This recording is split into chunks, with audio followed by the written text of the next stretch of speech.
The views and opinions expressed by the host do not necessarily state or reflect those of the guests.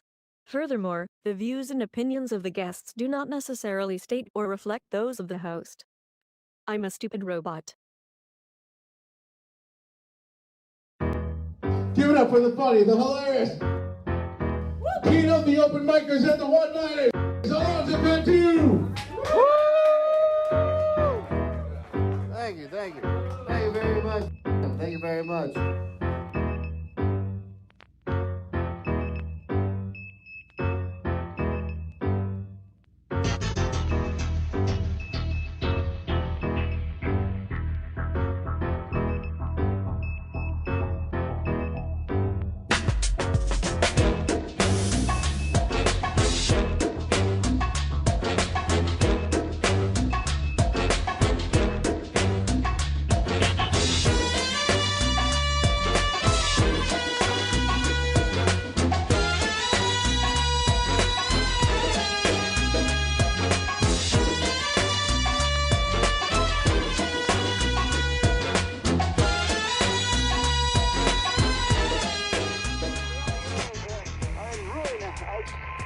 I see some people running now. In the opinion of this reporter, if this nation, or in fact the world, ever needed heroes, that time is now. That time is now.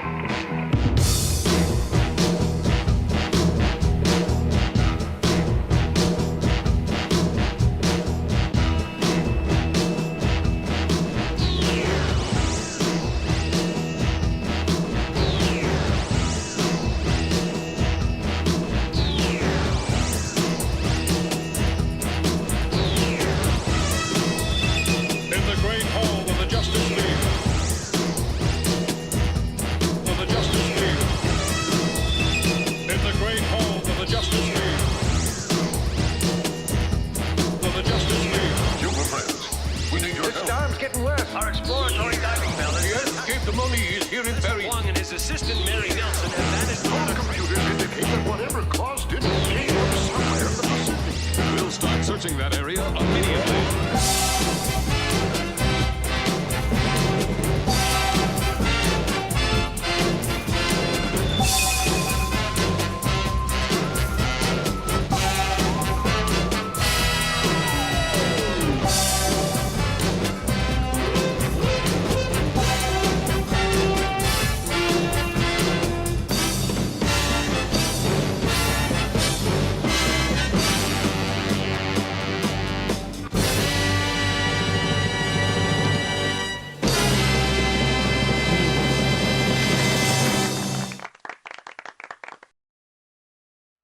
Fuck. Aced. I was so much feeling myself right there. I thought I had the perfect one, but I missed the mic on that. It's all good though. I had 2 out of 3, and that's how it's supposed to be.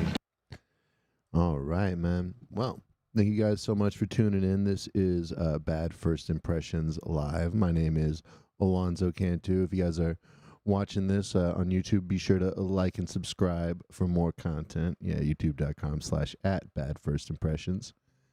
It is Saturday, May 25th, and I'm feeling pretty good. I think I got a little bit to talk about. Might be a little bit of a shorter show, but I do got a bunch of stuff to talk about. Got some bits for you guys. I have new guest to introduce, and I'm feeling pretty good. Actually, I wanted to try to do something real quick, and let me see if it works. And we'll try that in a second. But thank you guys so much for tuning in. Let me see if I can do this. Nah. I was thinking I got to figure out how to just get the middle part, because I want to have maybe a little bit of a music bed in the beginning. Because I don't know if you guys noticed this, but a lot of times there's just a little bit of an energy drop off right at the beginning. I want there to be just a little bit of music going in while I'm talking, then I can fade it out. I was thinking about maybe using the theme song music, but the way that I have it set up, because it goes from theme song into the Justice League intro, then it just drops off. So I got to figure out something, but I will figure it out, because I'm the man that figures out shit. And guess what? Speaking of figuring things out, I also, let me see, Alonzo Cantu looks like Harry Potter's stepbrother for Jerry Potter. Hey, shout out. Aced. Love to see that. Yeah, speaking of people that need multiple co-hosts to carry their show, I actually brought my own co-host for the show this time. Let's introduce the one, the only, my very well-hung and worldly uncle, Rufus. 1 second. How's it going, cocksuckers? Aced. And as always, I have Joe Bean in the studio, Aced. my co-host over here. Yeah, that's right, motherfucker. And we have T-shirts for sale right here. You can take a look at this glorious T-shirt. Oh, check this out, too. You can buy the merch at... no, that's Call Me Now. Fuck. 1 second. Let's do the merch one. Oh, there you go. Buy a shirt, Etsy.com/badfirstimpressions.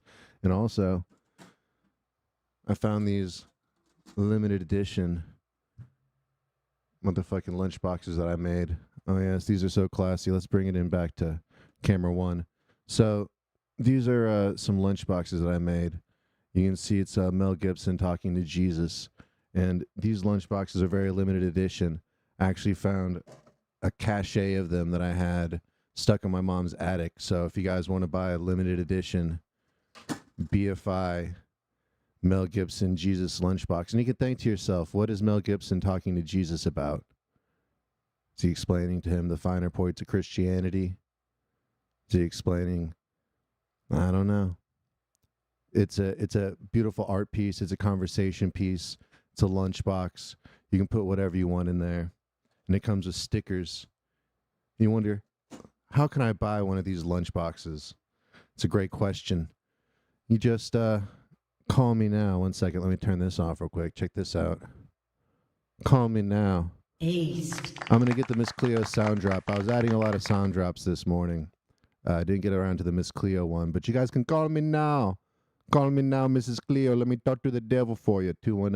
210-284-2552. The phone lines are open.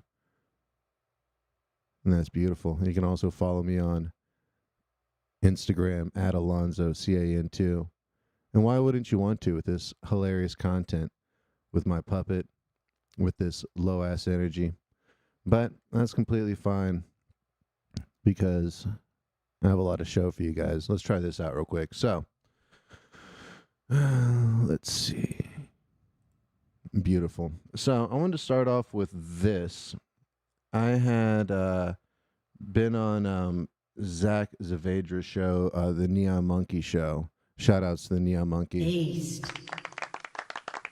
And if you look, one of their second most popular short, it's Alonzo Cantu's episode right here. And Star Wars is a pretty rough watch. It's a pretty rough watch. Yeah, they definitely like just because it's the pacing's so goddamn slow. It's like it's got The first, like, which ones? All of them? the originals. Yeah. Yeah, the originals, like the first three and all that. Like, I agree, because here's the thing, dude. Everyone's like, oh, they put him such a high on this high pedestal. I mean, I get it for the time, yeah. Maybe for the time, because you don't know if you ever tried to show Star Wars to an adult. You know what I mean? Who's never seen it when they were a kid and stuff. Like, it's real difficult and embarrassing. Yeah. Beautiful, beautiful. Give it up for me. Aced. I think I was like, oh, listen, I kept turning my mic down. I thought I was turning down the clip. No wonder it was still loud as shit when I was playing it. It's all good. Figuring it out live. But let's take a look at these comments. So Zach Zavedra just cut that completely out of context, which is hilarious because I guess he was trying to rage bait some of these people. So if you guys look at the content right here, these comments, let me see. Everyone wants the Star Wars that's nasty. How come Han Solo can't have nasty sex with... The fuck is that? Daniel Zamora said that. All right, let me see. You are a rough watch. That's what somebody said. Yikes. The pacing of the old films is fine. For like 40-year movies have ramped up the pacing so much. So much happens, yet almost nothing happens. It's just a bunch of noise. Let's see. there was people, let me see, terrible take. Movies are simpler back then and actually told a story rather than something crazy happening every 2 minutes. Awful take, LOL. Any self-respecting Star Wars fan refuses to recognize the Disney movies as canon. That's what I'm saying. All I said was that watching the new Star Wars movies is fucking really stupid. It's hard to watch if you didn't watch them as a kid, if you weren't indoctrinated into Star Wars. It's a lot like Christianity, I think, or just any religion probably. If you don't get into it as a kid, it's kind of hard to get people into it as an adult, unless I don't know. I wonder if anybody has like coming to Star Wars moments when they realize and they give their life to Star Wars and they're like, oh shit, I'm at the bottom of my rope and know what saved me? The Force and Yoda and Luke. I'm sure there's a bunch of losers like that. They're like, I was gonna quit, but I had to think about what Han Solo would do. And when they told me the odds of if I stopped doing heroin, my leg would fall off, I said, never tell me the odds, just like Han Solo. And then I laughed like a Wookiee at him because I have no voice box anymore. Let's see. So on that note, the reason I brought that up, I really did shoehorn that in, but I was trying to bring up the that clip in those comments. I'm glad that I never did before. I see why I never did, but I wanted to shoehorn it into this. Apparently, George Lucas rejects Star Wars critics who think the first 6 films are all white men. He says most of the people are aliens. And see, my thing is, I always thought Star Wars didn't have enough white men in it. That was the problem. I just wish every character was Luke Skywalker and Han Solo, and then you still keep Billy D. Williams as Lando Calrissian, but we only needed one of him. All right, you get too many Billy D's in there, it becomes a completely different fucking movie. All right, and Spike Lee wasn't available to direct it. Let's see. George Lucas got candid about criticisms of the first 6 Star Wars films during the conversation at Cannes Film Festival on Friday. When speaking about the success of the franchise ahead of receiving the film's honorary Palme d'Or, I don't know what it fucking says. Let me see. Lucas reflected on some of the negative comments he's received over the years. That's good. I'm sure he had a lot of time to reflect on those comments. That's funny. They would say it's all white men, Lucas has said of the film critics. Most of the people are aliens. I don't think that's what people say, Lucas. When people criticize your movies, usually they say that it's fucking blow and that you use too much CGI. I like how he's trying to just act like that's what people are mad about. He's like, Star Wars is just anti-woke. I'm tired of people. Let me see. Lucas went on to say the only beings in Star Wars universe who were discriminated against were the robots. What the fuck are you even talking about? That was a way of saying, people are always discriminating against something, and sooner or later, that's what's going to happen. And he said, we're already starting with AI, saying, well, we can't trust those robots. Yeah, George, that's the conversation that they're having about AI. All right. George Lucas is retarded, but I kind of wanted to bring that up. That's fine. All right, now in other news. 1 second. I didn't even play the fucking, 1 second. Let's do this. This is the fucking news.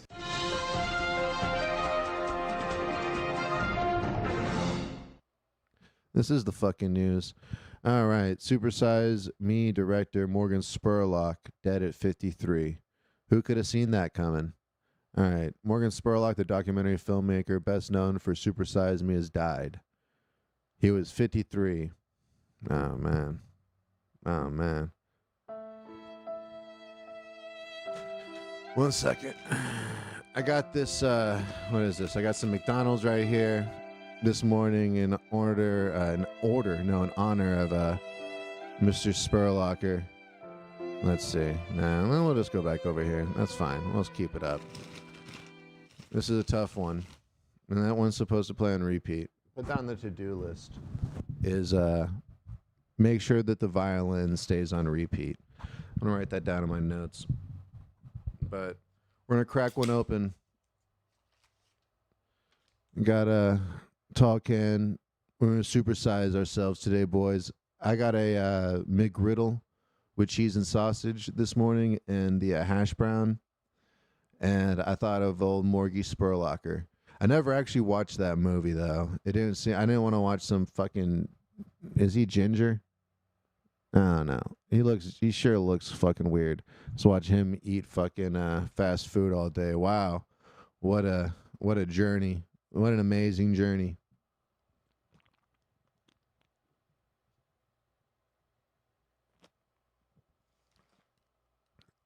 Pup022 in chat. AI needs artificial noiceptors. Haha. Why aren't you doing this on Facebook Live? Pretty sure I am doing it on Facebook Live. That's why people are commenting in Facebook. But it's all good. You probably don't know that, Pup022. Just check on Facebook Live and you can see me. And you know what? If anybody else is watching right now, why don't you like and subscribe for some more content? That's what I'm talking about. Aced. I got to figure out how to get this thing right here, the mic to sit the way that I like it to, because it's all jacked up right here. That's cool, though. I'm figuring this out as I go along. I am one of those guys that has no problem with wasting your time. That's how I got so good at everything. I didn't let expectations or anything like that ever hold me back. I do shit on my time, and it gets done when it gets fucking done. So let's see what happened to Mr. Spurlocker. He died Thursday night from complications of cancer, the Post can confirm. Do you think McDonald's is pissed off about this? Because I was thinking, I bet it was Ronald McDonald what killed him. That Ronald McDonald hit him with the fucking cancer ray for besmirching his name. I bet that there's going to be some white makeup found at the scene of the crime is all I'm trying to say. Let's see. He died. It was a sad day, and as we say goodbye to my brother Morgan, his brother Craig Spurlock told Variety, Morgan gave so much through his art. Really? It sounds like he just ate a bunch of fucking fast food. Oh, yeah, but I did hear that he didn't find bin Laden, but he found the city that he probably was in. Which I guess I could, that's a low bar for a movie. I bet I can make some guesses. And you know what? I should. I gotta stop getting down on this guy. I gotta stop getting down. I hate that whole mentality where people go, "Oh, well, I could have done it." Well, then fucking do. I am gonna do it. I'm gonna guess where the next fucking bad guy is, and I'll make a fucking documentary about it. It's gonna be called "Where Is I don't know, who's a bad guy that we're looking for? How we found them all." Let's see. He was born in 1970. Spurlock graduated from NYU's Tisch School of Arts in 1993. Is this the Bible Hour? It says Crashed Out Comedy. Yep. Let's see. And before rising to fame, he also created and hosted a Gonzo web series, Bet You Will, which paid contestants to do outrageous tasks for money. I think I've seen Reality Kings video of such things. Do you think he was a part of Reality Kings? Let's see, such as eating a full jar of mayonnaise. The show aired on both MTV and a now defunct Spike. Interesting. I wonder if McDonald's had anything to do with it. What's the certificate for? Morgan Spurlocker has died. Yep, we got that. Oh yeah, I remember he was doing this. Oh, there you go. Yep. I can't tell if that's I don't know. It's just like the whole COVID jab thing, because I'm just gonna blame the McDonald's for cancer, but I guess other people get cancer and probably eating just as much McDonald's as him. Are they gonna throw in there that other people tried to do the Super Size Me shit and they weren't able to replicate it? They should throw some salt on his name by saying that. Is that his wife? His ex-wife? Yeah, she's cute. All right, let's see. So, Thai town maddened by marauding monkeys. Launches plan to lock them up and send them away. Look at that shit. That would be fucking terrifying. You walk outside, you see a bunch of these monkeys right there. I wonder if these are the kind of monkeys that can rip your face off. Let's see.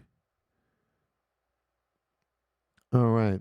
Lopburi, Thailand. Of course it's fucking Thailand. Why did I think... You see, I was on the Drudge Report just looking at articles. I was like, all right, well, this will be interesting. This will be interesting. I didn't get a chance to read some of these. I got more of the other interesting ones later, but Of course, it's Thailand. I wish we had a monkey outbreak in San Antonio. That's fucking news.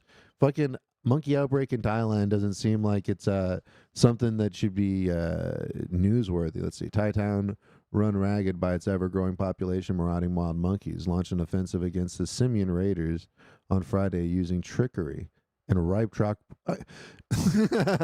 They tried to outsmart the fucking monkeys. All right. Several high-profile cases of monkey-human conflict recently convinced authorities in Lopburi in central Thailand that they had to reduce the animals' numbers. If it goes well, most will end up behind bars before starting a new life elsewhere. So they got to serve some time in Thai jail for assault. Like they throw the monkey in jail. Hopefully they get a separate jail than the rest of the prisoners. That would suck if your fucking prisoner mate was a monkey. You know that you're going to be his bitch, you know?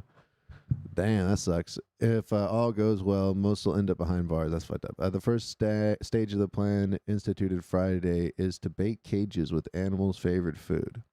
Then wait for hunger to get the better of their natural caution. What? Okay, hopefully that they get to that and they don't just eat other food. Let me see. So they were successful early. That this is so funny that they're going through all the different ways that they're trying to catch the monkeys. Like you think that they would have figured out how to catch monkeys a while ago, but yeah, it seems like it would be fucking impossible. They can like climb up the sides of buildings and things like that. It'd be like trying to catch a squirrel, but a squirrel with arms and legs. Well, I guess squirrels have arms and legs, or they have 4 legs. I don't fucking know. They have thumbs and shit. There was early access for the catchers on the street with 3 of them macaques. Oh, the macaques falling for the ruse and ending up trapped because they fancy to taste it. I would probably be one of those stupid monkeys. Oh, fucking free fruit. Hey, guys, check this out. We'll just go into this cage. The cages have been placed in the street earlier this week, so the monkeys got used to them and found them less threatening. All right, that makes sense.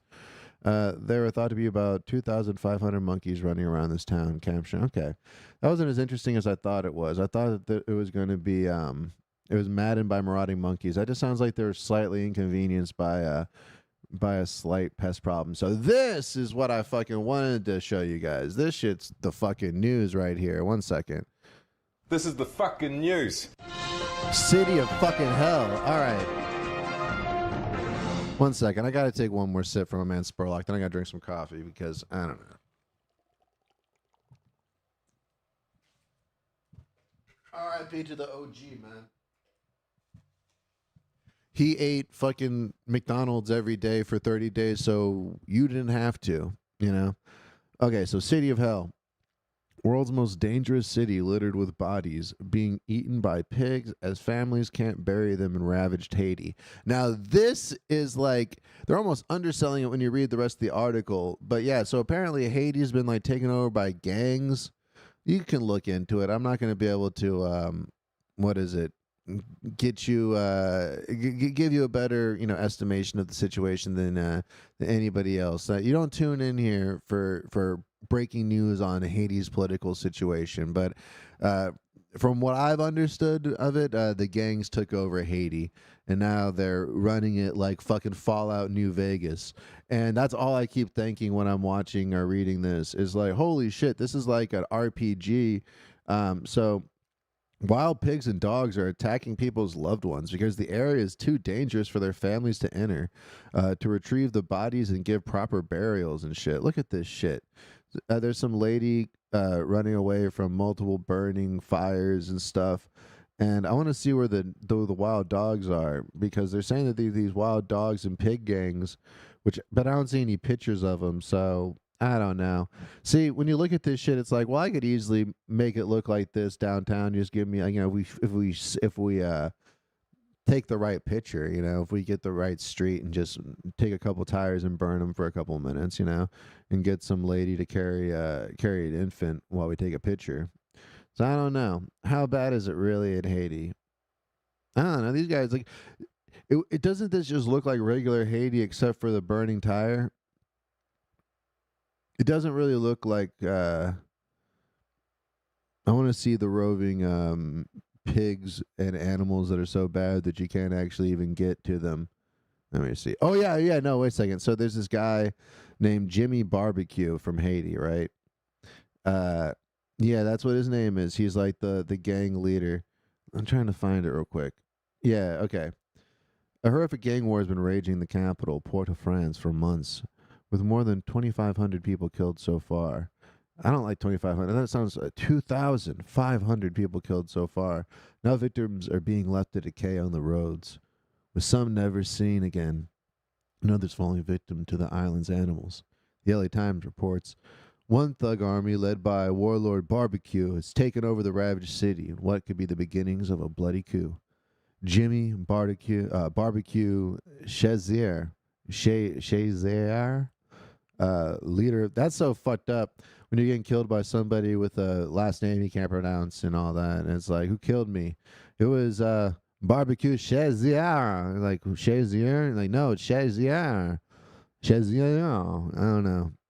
I'd be like, please just kill me. I don't want to say the weird E. I don't know how. Leader of Haiti's most powerful gang alliance has been ordering his cronies to burn everyone's house you find. Damn. It's like you can't even make fun of Jimmy Barbecue Shazier.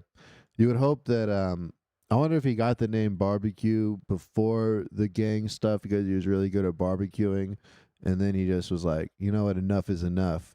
I need to rise up and be a gang leader. Because I don't know. I mean, I don't know if maybe these gangs are on the right side of history over here. Maybe they're going to bring some peace. I don't know if they're the ones that are responsible for the wild pig dog gangs, but I don't know if they are. But like I said, it just sounds like let me see. So officials believe 80% of the city is now controlled by 6 different violent gangs. Sounds like an RPG. The UN is sending out special force unit from Kenya to help quell the destruction and chaos on the Caribbean island. Today, a U.S. politician, Republican Ben Baker, announced that his daughter and son-in-law have been killed in the ravaged city. Oh, shit. He said his daughter, Natalie, and her partner, Davy, were working as full-time missionaries. Ooh, that fucking sucks. Man. That's like being a cleric if you're in an RPG, I'm guessing, right? Or a medic or some sort of healing character. Because I was thinking, man, if you really wanted to do something cool, you should go down to Haiti and try to really try to New Vegas the whole thing, really courier the shit, try to make peace with all 6 factions, and then somehow at the end take over all 6 factions because your charisma is so high. I don't know if the Army's working on something like that, calling it the New Vegas effective, but let me see. The heartbroken dad has posted a statement online that read, most of you know my daughter and son-in-law Davy and Natalie Lloyd are full-time missionaries in Haiti. Of course I knew that. Who wouldn't know that? They are attacked by gangs this evening and they were both killed. They went to heaven together. Damn, that's fucking sad. Please pray for my family as we desperately need strength, and please pray for the Lloyd family as well. I have no other words for now. Jesus Christ. They were murdered in the north of Port-au-Prince alongside other unarmed person. The couple were working for Missions of Haiti, who posted about their deaths online. The charity said they're ambushed while leaving a church by 3 trucks of gang members. Fucking hell! That's a lot of fucking, man. Even with 1 truck, you'd be fucked, but 3, that's terrifying. It said Davey was taken to a house where he was tied up and beaten. Fuck. All they were trying to do is make you guys worship Jesus. Not make you, but, tell you you're going to go to hell if you didn't. The couple that were reportedly shot dead around, 9 p.m. on Thursday. I guess that's important to know. While it wasn't clear which gang was responsible for their violent deaths, 2 particular leaders control the territory in the area. One called Cheyenne Mekin, meaning dog in Haitian Creole, has control over the area where the shooting occurred. And his real name is Claudie Cleston. Yeah, I'd probably go with dog over Claudie. I don't know. Claudie's cool. Man, Claudie's going to catch a body. I don't know. He is a dismissed civil servant from the Haitian government. All right. The leader of another gang known as General Jeff Dude, General Jeff sounds pretty dope. Unless he killed those fucking missionaries. I don't think that doesn't sound like something General Jeff would do.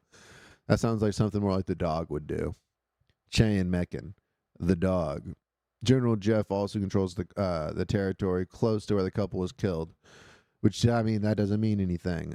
Yeah, both gangs are also part of a coalition known as Viv Ensemble, which translates as live together. General Jeff might have been involved. I'm sorry, guys. Bad news, General Jeff fans. He might have been involved.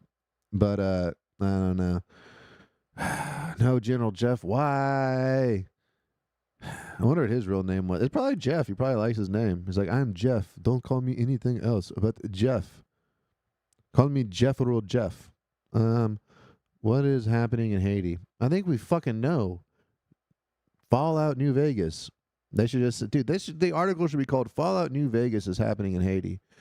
Haiti has been under state of emergency since March 4th after heavily armed gangs have laid siege to the capital in a bid to overthrow the government. And I hate to think this here. Tickets to Haiti are probably pretty cheap. And I'm sure that there's at least a couple hotels that haven't been taken over by gangs, you know. You could have a nice little vacation in Haiti right now if you don't mind the, you know, the civil war going on. Amid lawless carnage. Shit. You never want to hear carnage described in a news report and in dealing with humans. Amid the lawless carnage. Lawless carnage. Thank God damn, man, if there was some lawful carnage. Where there are widespread reports of murder, rape, and arson, and kidnappings, as once warring gangs have loosely unified to lead coordinated attacks. In early March, Jimmy Barbecue Chazier, the leader of Haiti's most powerful gang alliance, G9, declared the nation's ruthless gangs unite to oust interim PM Ariel Henry. Get Ariel out of there. I mean, or maybe don't. I don't know. I don't know, dude. I'm getting into this shit. I like Jimmy Barbecue Chazier's name. Let's see. Him and General Jeff. Hopefully they aren't beefing. Barbecue is famed for burning his victims alive. He has helped lead attacks in the main airport, the country's two largest jails, fuel depots, and police stations, paralyzing the country. PM Henry has remained stranded abroad and agreed to stand down March. Man, oh, dude, I'm just saying, if you decided to go that direction of like, you know, go to Haiti and take over Haiti and all that, it would be pretty dope to hear in the news that he's paralyzing the country. Henry has remained stranded abroad and agreed to stand down on March 11th, but the violence did not subside. Yeah, I would be standing the fuck down too, Henry. You don't want it with Barbecue or General Jeff, his boy. Instead, the gangs have sought to exploit the chaos to take more territory, with reports stating they now control over 90% of Port-au-Prince. See, that's what I'm saying. Give me a hotel in that little 10%. You know, I'll chill there. It's got to be cheap. Gun battles rage on streets. Residents have barricaded themselves in homes, and half of Haiti's population is struggling to feed themselves. The newest wave of violence to hit the disaster-struck country has killed thousands and displaced hundreds of thousands. And it's crazy because they like have a fucking like a earthquake every 4 months. It feels like. Maybe that's the only thing that's going to stop this whole situation is some fucking massive earthquake. According to the UN, the small Caribbean nation is now at a breaking point. You think? I don't know. Is that dude? Look at General Barbecue Chazier. Look at that gut on him, dude. He's not. Wait a second. What does it say about half of Haiti's population is struggling to feed himself? I think General Barbecue Chazier is literally the other half of Haiti. Look at that gut on him, dog. Look at him. Ah, man. If people are just listening, General Chazier's got kind of like a, I don't know. He's kind of got like a long sleeve zip up. I don't know what you call it. I'm not a fashion guy, but he's got a nice fucking pudgy gut on him. That's dope. And somebody behind him is taking iPhone pics. Let's see. Gang members hold weapons, including a hammer and machetes. Holy shit, that is fucking frightening. When you're getting killed in fucking Haiti, you're getting killed with a fucking rusty ass hammer, rusty ass fucking knife, and another rusty ass fucking bigger knife. Damn, that is a fucking horrifying sight right there. Damn. Damn. All right, guys. See if there's anything else there. No, that's it. So they got 2 missionaries. General Jeff might have been involved. I don't think it was General Jeff. I think it was the dog. And barbecue's fucking, I don't know, he's putting up W's like crazy right now. Let's see. All right. Let's get to this shit.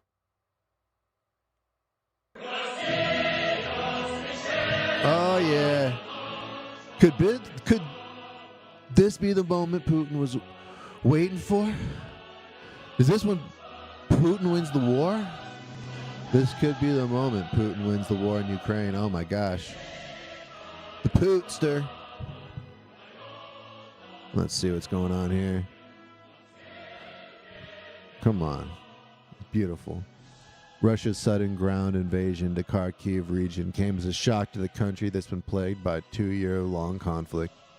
For well over a year, Ukraine has managed to keep the Kremlin's military from crossing into northern border between Kharkiv and Russia, after it launched its 2022 summer counteroffensive, which saw Kiev reclaim masses of land in a short period of time. Since Russian forces retreated, residents of Kharkiv region have found some sense of normal amidst the constant air sirens and frequent attacks in Ukraine's second biggest city. On May 10th, that all came crumbling down. Now Kharkiv's residents, some of whom already felt that Ukraine's defeat of Russia was unlikely, are once more living in a frontline town. What the fuck? I'm sorry, guys. Ukraine has reached a turning point, and it's unclear if a Russian victory can be thwarted. Steadfast patriotism. No. What's the thing that we're looking for? Let me see. Basically, guys, our money might not be going to Ukraine soon enough. Hopefully we can cut this fucking war out, because this is fucking ridiculous. The country's military is facing constant setbacks as Russia's military advances. Ukraine is having a hard time recruiting new soldiers because they killed them all. In the poll by InfoSapiens, a Ukrainian research agency stated that just 35% of men not already fighting are willing to serve. Dude, I'm sure the number's a lot less than that. Ukraine's military is yet to resort to increasing unpopular measures to ensure that there is still able bodies to fighting on the front lines. Men from ages 18 to 60 have been, for the most part, unable to leave the country. Part of a martial law, the mandate that has been in place since the early days of the war. So let me just turn this down a little bit. So that's why they need to stop this fucking war. I hope that they give it over to Russia, because they're not letting motherfuckers, they're not letting anybody leave, and they're just forcing the dudes to fight. And it's ridiculous because Ukraine used to be Russia, and the only reason that they're trying to, they're trying to join NATO so Russia can't have fucking Ukraine on their borders. It's some bullshit that's a part of something that Obama started when he didn't, what was it?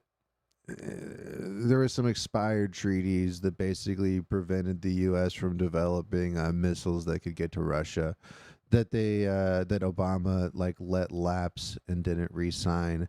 And so that's why this whole Biden thing, and that's why they're funding the Russia shit, because it's all part of that. I'm not going to say it's any kind of I don't think it's a political thing necessarily, but whatever corporate interest it is to fuck with Russia and try to antagonize a war. And look at this. Men from the ages of 18 to 60 have been, for the most part, unable to leave the country as part of a martial law mandate that has been in place since early days of the war. That's ridiculous. They're just going to send them to get fucking mowed down by Russia for no fucking reason, because why? It should just be Russia. They're most of them are more they identify more with Russia than fucking anything else. I don't know. From what I hear. And even Russia isn't trying to go full in on them because they're like Russians. I don't know. Putin translates to whore in English. Can we call him a whore of Babylon? Does Putin translate to whore in English? I don't think it does. I speak English. I would know what something translates to. Oh, Putain. Putain. All right, that's what Pupo22 says. All right. I don't know if that's true. And let's see what we're talking about. Let me see. We got yeah, General Jeff's chicken. His real name is General. Yeah. Oh yeah, I don't know. Either way, we got people in the chat not really making any sense there. So I guess that's my take on Ukraine. This article is fucking nonsense. I should have highlighted it, but yeah, apparently maybe they're gonna fucking stop. I mean, I guess we need to send more money to Israel or something like that. So that'll be nice.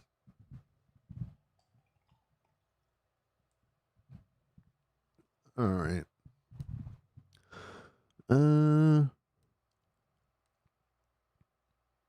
Zelensky passed a law to lower the military draft age from 27 to 25. Move that was unpopular across Ukraine. All right, that's fine. All right, I wanted to read this article because I didn't see this yet. Let's see. This one will work.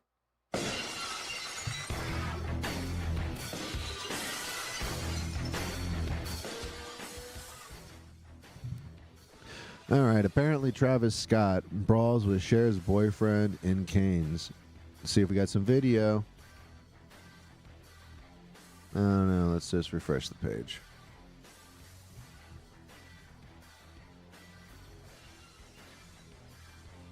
Oh no! Anybody out there in the chat a fan of Travis Scott? This chat doesn't seem like the kind that listens to Travis Scott. Chavis. Let's see. All right, let's hear what he's got to say. I'm sticking it out too. Dramatic. God damn it! I want to see. I want to see them talk to Travis and go, Travis, what do you think about committing an assault? Let's see.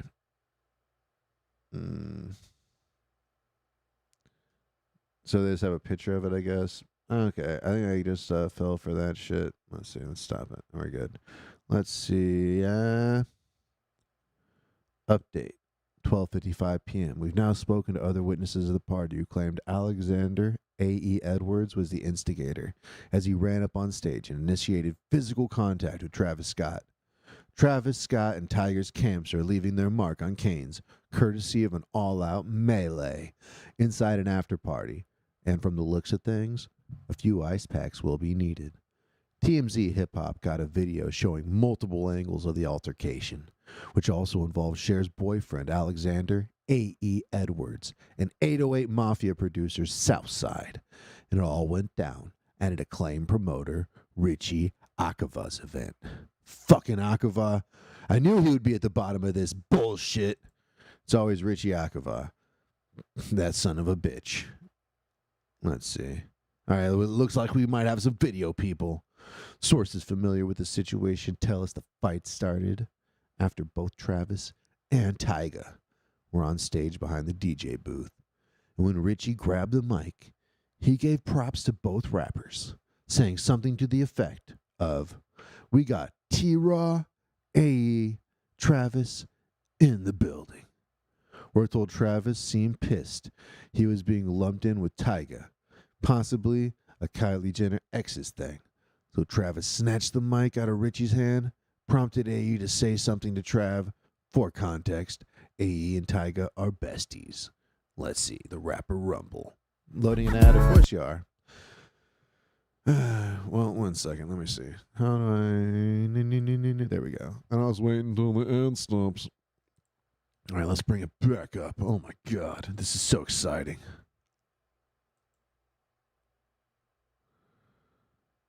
No audio. No audio of this rapper brawl. Looks like... All right, guys, for people that can't see this, it's in a dark strip club. You really can't see much. All right, let's see if we can hear it now. Nope, there's no audio. All right, they're in a dark strip club. People are on the floor tussling.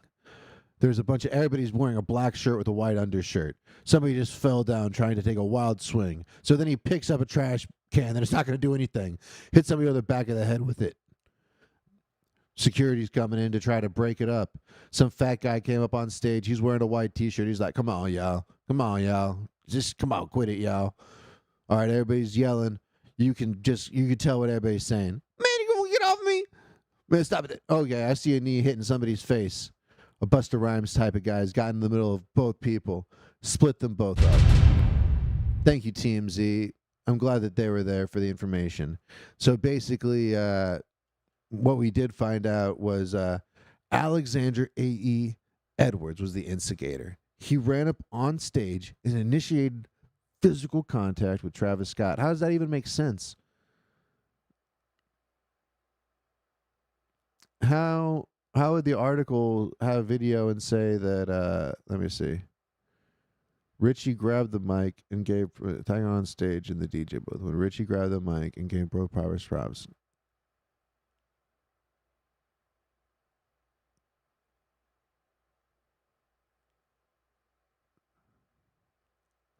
When off stage, Travis approached Tiger security with threats and stormed off stage, only to return to Southside moments later.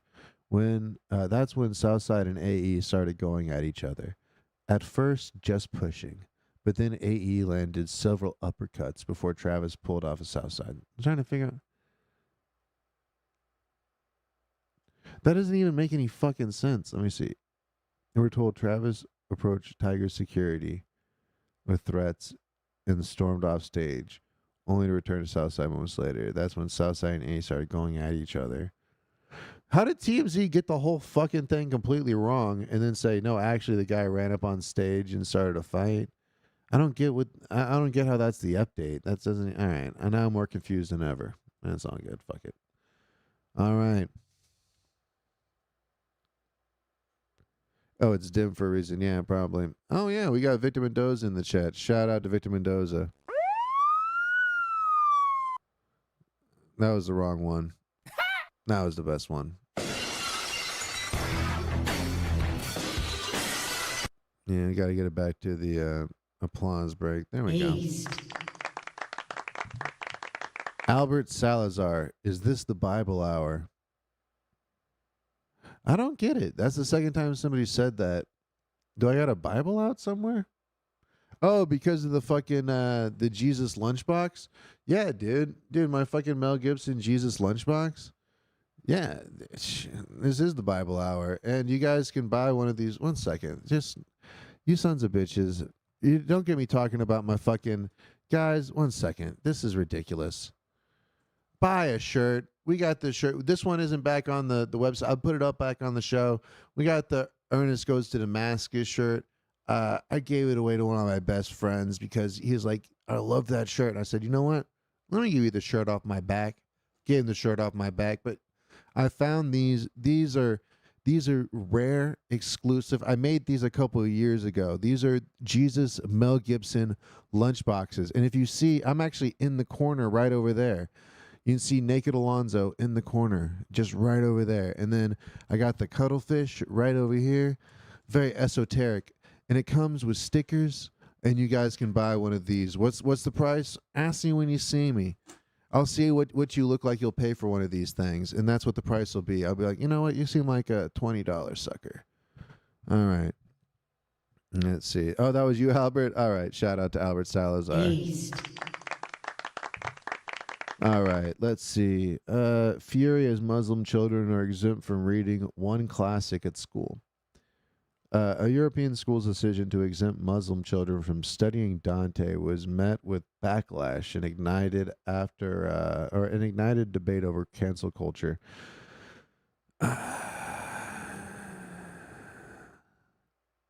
What does that even mean anymore? What the fuck does that even mean? Okay, a European school's decision to exempt Muslim children from studying a literary classic has been met with backlash and ignited debate over cancel culture. Written in the 14th century, the most famous work by Dante, an Italian poet, writer and philosopher, allegorical poem, The Divine Comedy, tells the story of a man's journey to hell, purgatory, and paradise. During this, Dante places the Prophet Muhammad and his cousin Ali in hell, where they are tortured by sword-wielding demons. Okay, well, I can see why. All right. I can see why. I didn't even care either way, but I could see why that might be a little fucking offensive. Jesus Christ. In the 14th century, though, you got to realize it was a different time. Let's see. The Prophet Muhammad and his cousin Ali. Why did his cousin, dude? His cousin must be mentioned a lot in the thing or something. I don't know. The Prophet and his cousin. Damn, that's cold. Dante writes, "How is Muhammad mangled? Before me walks Ali weeping. From the chin, his face cleft to the forelock." Yeah. Man, I don't want to read that shit either. I'd become Muslim just so I don't have to read that nonsense. Dante's work is widely considered one of the most important poems of the Middle Ages, and the Divine Comedy is seen as the greatest literary work in the Italian language. I'm not going to lie. How is Muhammad mangled? ! Before me walks Ali weeping. From the chin, his face cleft to the forelock. Doesn't sound very funny to me. And if this was the Divine Comedy, I would think the last per minute would be up a little bit higher on that. I don't know. Maybe this is out of context. Maybe I need the setup and this is the punchline out of context. I don't know.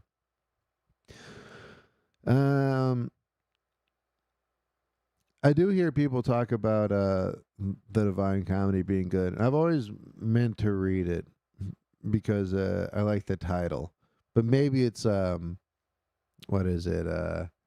Ironic, like when you call somebody tall, like tiny or something, or you call Victor Mendoza skinny. Hey, what's up, skinny? Let's see. The argument broke out after a secondary school in Treviso, 24 miles from Venice in northern Italy, reported to allow 2 Muslim children aged about 14 not to attend classes in which the poem was being studied. Yeah, I can see that. That is so interesting, though. Because, are they worried that they're going to get so offended that they're going to blow the place up, or that they're just going to get offended generally and be like, I don't know. That is very interesting, because I do get it. And it makes sense also that this is in Italy. So let me see real quick. A European schools. So it's weird that they say a European schools decision, because it should just say the country. And it looks like it was Venice, which is Italy, which is weird because they should just say an Italian school. I guess they're trying to rage bait or something. I don't know. But yeah, I don't know. That's interesting. Call in if you guys have an opinion on that. Do you think that if you are in Italy, if you're a Muslim, you should be exempt? Do you think that you should be exempt from school stuff if it doesn't go against your religion? I think they've always done that. Whenever they have like sex ed class, they've always done that. It doesn't seem that weird to me. I don't know. It's interesting. Oh, yeah. Thank you so much. Shout out to Sam Haney in the chat. So if you guys want to call in. No, 1 second. Oh, shit. I still have to buy a shirt up. If you guys want to call in, call me now. 210-284-2552. Give us a call. Tell me what you think about this. This is actually kind of interesting. Do you think that... Because I'm trying to figure out the way that they worded it. I think it should always be like kind of. It is interesting though, because I think that they force kids to learn about fucking evolution in school, don't they? I know, it's interesting. All right, let's see. How you doing, boss man? Can you hear me? I can hear you. Can you hear me? I can hear you. We got Sam Haney on the line right now. We're talking about what's up, my man? We're talking about the fury as Muslim children are exempt from reading one classic at school. I'm looking for the fury still, but what's your take on this, my man? And you said this is not this is here in America? No, this is in Italy. It says a European school, but it's in Italy, which makes sense because that's why they're probably teaching the Divine Comedy in like a public school. It is in college, because it's Yeah. a Italian poem. They still, I mean, in Italy, they have all these magnet schools, and when you're really young, you decide which magnet school you'll go to, like a sciences magnet or arts or something. So it wouldn't surprise me that they're so open to letting kids make a decision about wanting to or not wanting to read something. I mean, especially Muslims, because I mean, I'm scared of what a child Muslim could do. I'm that that's frightening. Yeah, no, I mean honestly, it feels more of like a. It seems more insulting to Muslims. You know what I mean? But I think that it said that I'm trying to look for the exact wording. Let me see. Because it came during a school in Venice. I'm looking for it in Venice. Let me see. Reportedly allowed 2 Muslim children aged 14 not to attend class in which the poem was being studied. Right? And it's because that they like describe, that Muhammad and his cousin Ali, who I never even heard of, you know what I mean? It's like I'm like, oh shit, that's deep, and they're saying that they're both in hell and being tortured, which is weird because that's what the Jews say is happening to Jesus right now in hell. He's being like boiling in excrement or something like that. They say that openly, like current Jews are like, yeah, we killed him and he's boiling in shit stew. Well, that's the funny thing that I was trying to explain before, because it's the same way that with Christians, how you got like Protestants and you got Lutherans and you got all kinds of different shit, and it's the same thing with Jewish people. You got they got different sects of Judaism that they go a little harder than others, Right. but. The Hasidic or like the just modern, like non-traditional. Here's a funny story. When I was growing up in East Texas, I was raised Catholic, and everybody else who lived in this town were Christians but not Catholics, and they were all told that we weren't actually Christians, and they would tell me well, for one, they'd say, "Are you Jewish?" and they said, "We have a big nose, so you look Jewish." Cool. And then when they found out I was Catholic, they go, "Oh, you're not a Christian, right?" It was the weirdest thing to hear, like this mass kind of like lie that was told to these children. It's like they're completely indoctrinated with one of the more stupid claims about Catholicism, other than that we're really good with kids, which is a stupid claim. Yeah, I mean, I don't even know. I kind of get Catholicism is very spooky. If you go to like Catholic mass and stuff, it is very like what is it called? Transubstantiation or transubstantiation. Yeah, that's a creepy one. That was one when I was like 8. They told me that, and I thought, I check, please. It was very, very off-putting to hear that the whole time I had been eating ex-Jew Jesus's skin. I remember my mom telling me the story as though it was this cool story of it actually happening, where a woman ate the body, and then it went through transubstantiation, and she had them remove it from her stomach, and they found that it was flesh.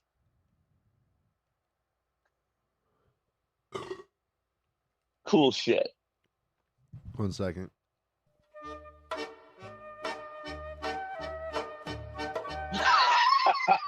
That is the goofy shit, though. It's like you read all. Like, I don't know if you're growing up. Well, you said you're growing up Catholic, so I was gonna say you grew up Christian. So I know you didn't.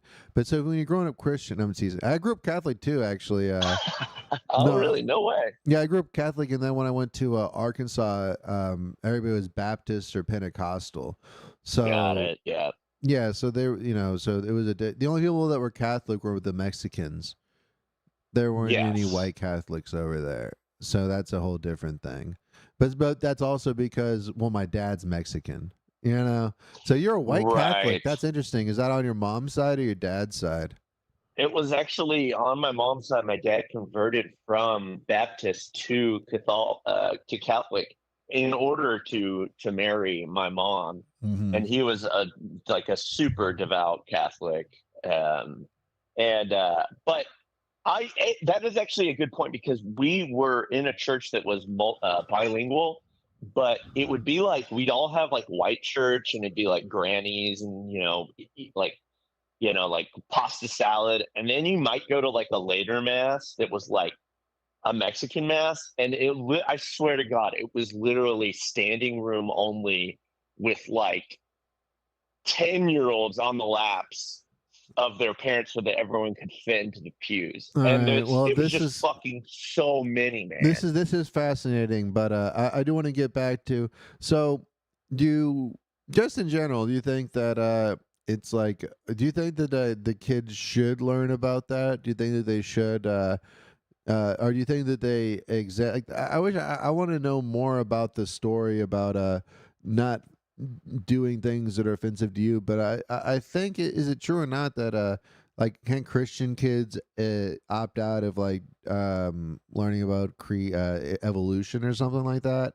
I don't know if Yeah, that's I think in modern schools they're giving that option up or giving that option to folks. But I think that I think personally all kids should learn about all sides of things, even if it's a side that has a belief that their family that teaches them doesn't have. I think it's good to know all sides.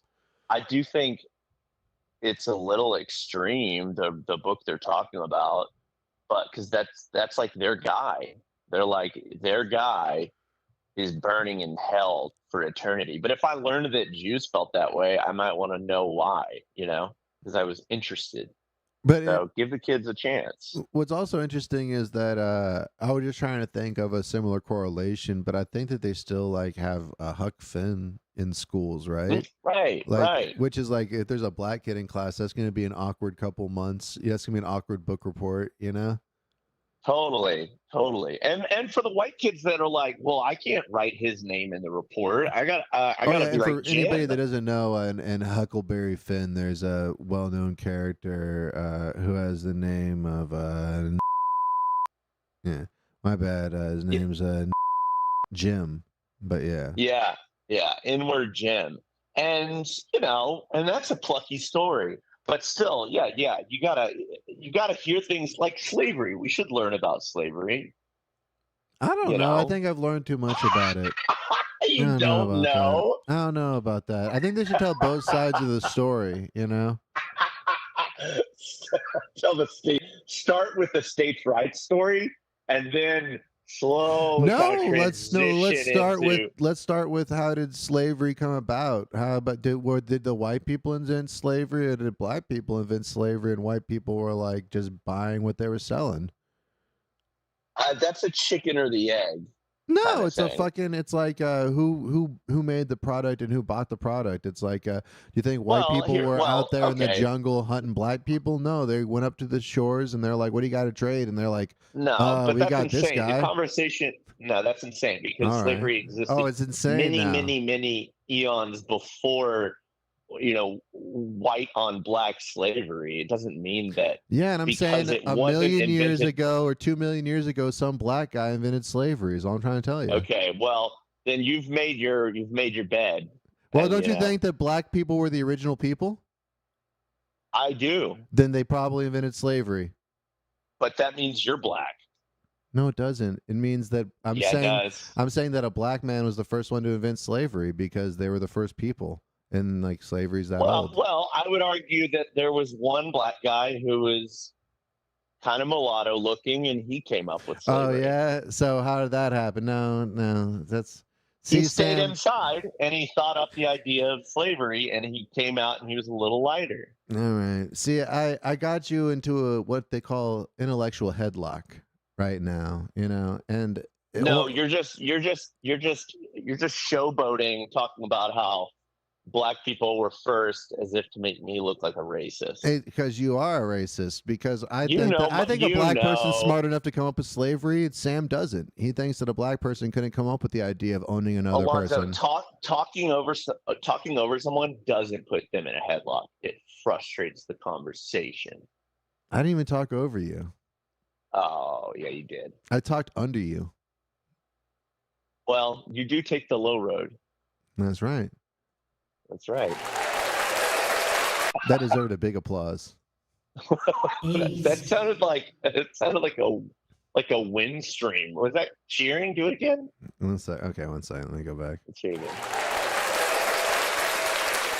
That's coming through the mic crazy, but it does sound good. It sounds good. It does. It sounds good. East. There we go. That's what I'm talking about. Well, yeah. So, Well, hey, whatever you did to deny slavery, I hope that you come around on that. I hope that you read more into it.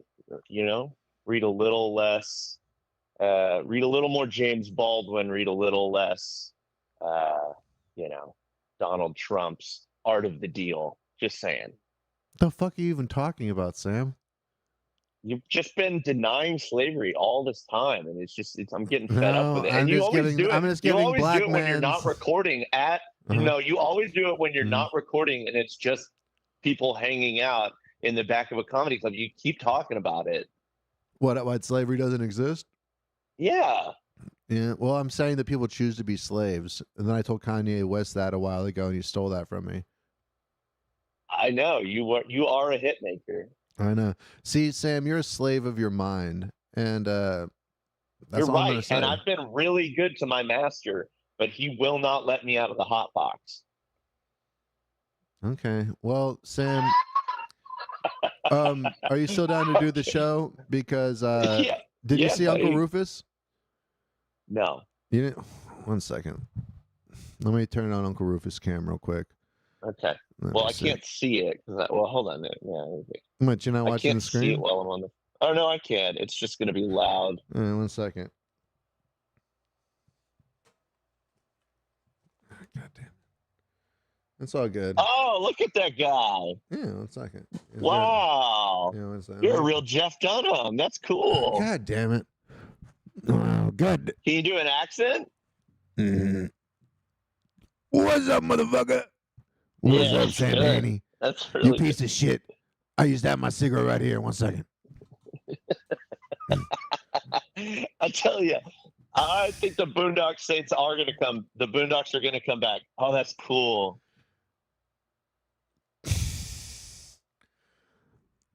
Shit. I like that he has a mic. Did you build that yourself? No, I didn't. I bought this guy from Clifton Simmons. Well, he bought me from Clifton Simmons. God damn it. Yeah. Clifton all good. Simmons is the Jeff Dunham of San Antonio comedy. Okay. No, he All bought right. he Good bought shit. that he bought that shit a while ago, and he was at the whatever LOL Comedy Club. I bought it from him straight cash. Wow. Well, I know you guys are cash guys. That's cool, man. I tell you what,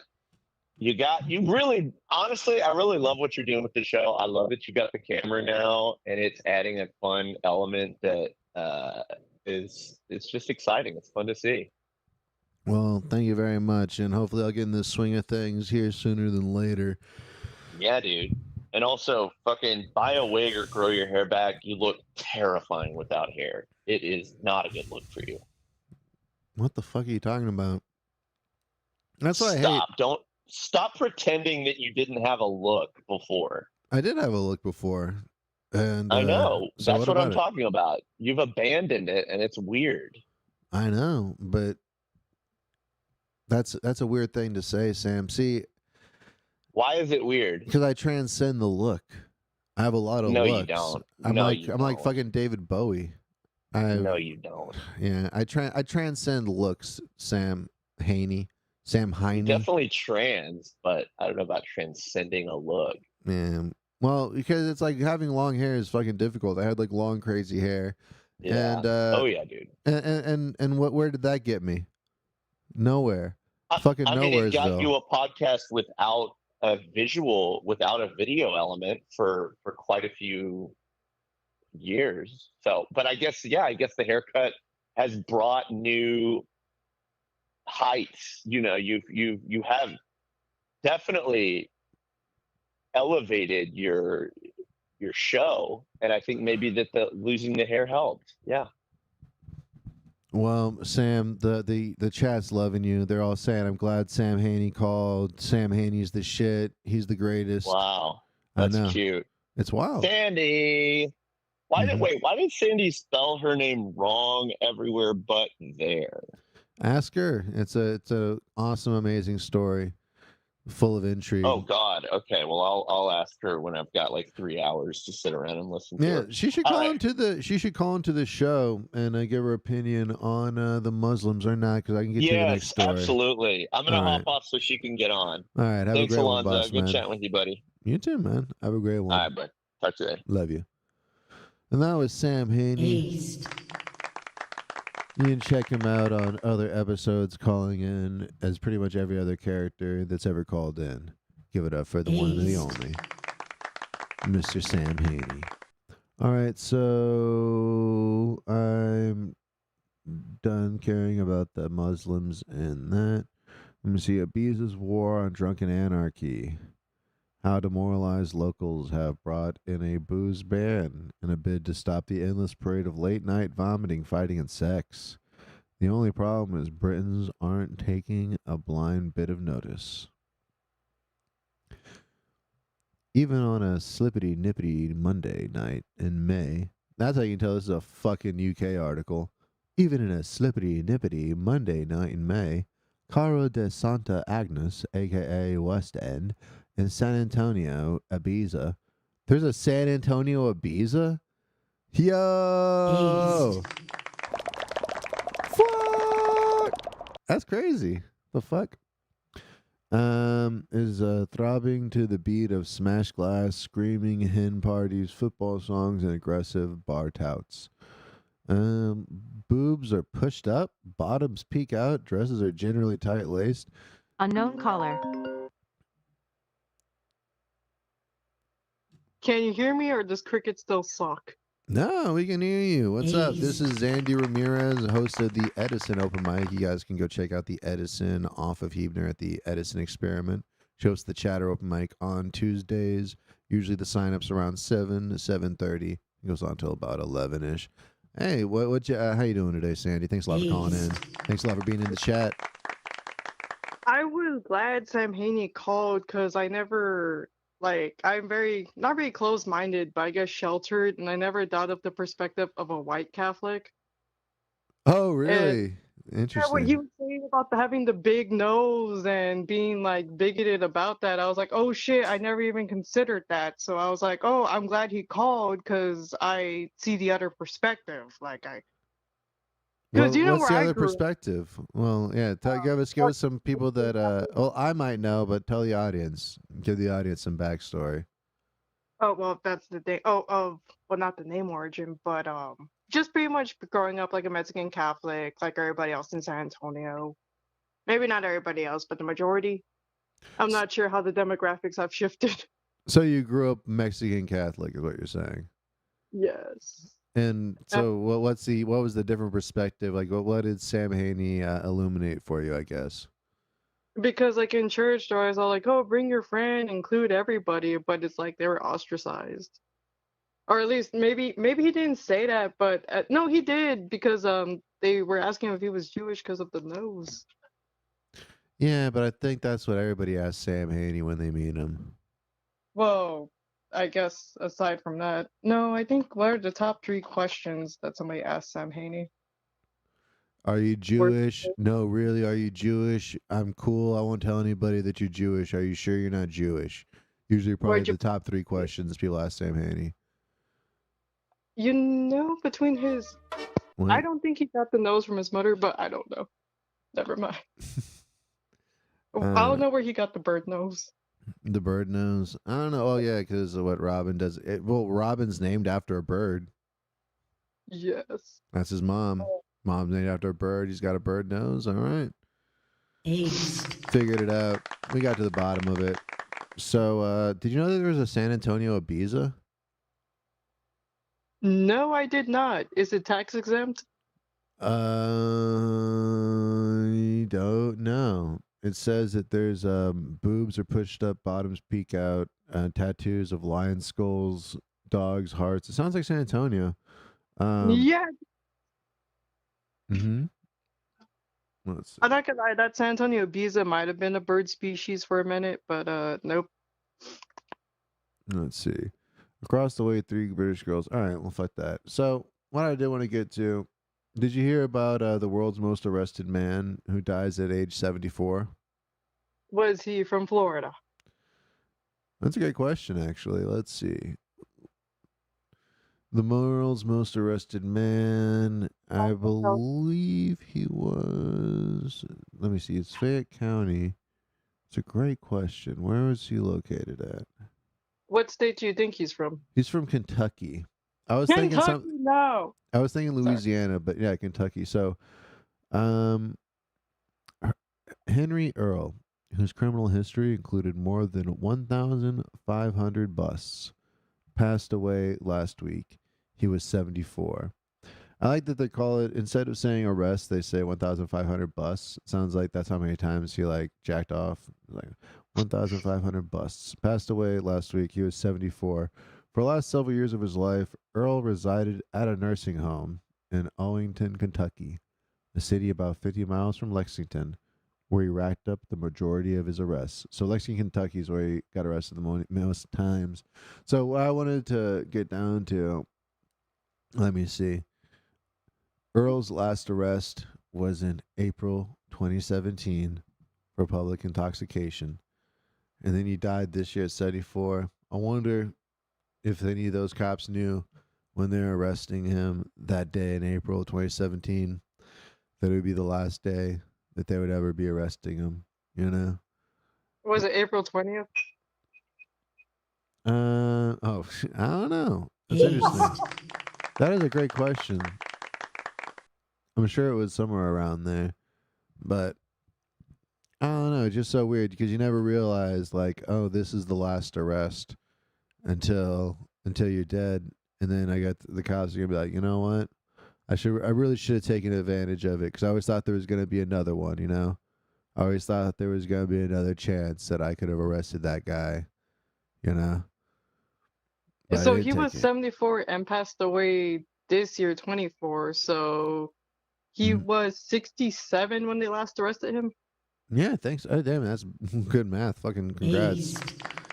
It looks like it. Probably something like that. I'm just And he gonna was still trust you. partying. Yeah, he was still partying. Dude, I bet he was still partying until the end, but he just moved away from Lexington where people were fucking with him. Well, that's where he got most of the whatever. I feel like the number one hobby to do in Kentucky is hate. Hate? And hate and chicken. Makes the Hate. chicken taste better. Is there a lot of chicken in Kentucky?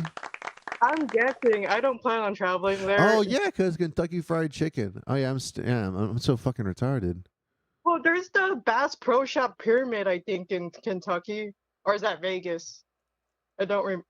I think it's Nope. Oh yeah, right. I don't know. Is that even in? I don't know if it's either in either of those. But let me see. Once I want to try to find this one video. Trump wants to pass a law.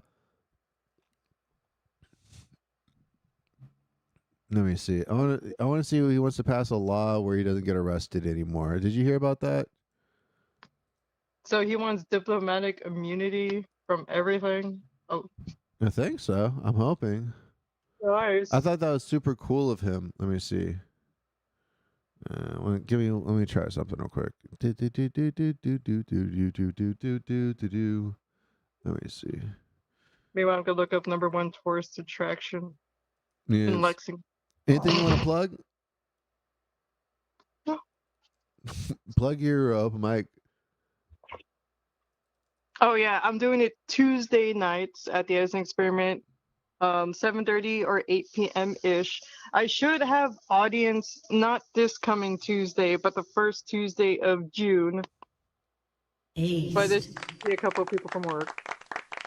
Oh yeah, so go to the Chatter open mic at the Edison Experiment on Tuesdays. Sign up at 7:30 ish.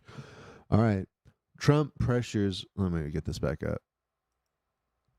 Trump pressures Republicans to pass a law to keep him out of jail forever. I think that's pretty cool of him.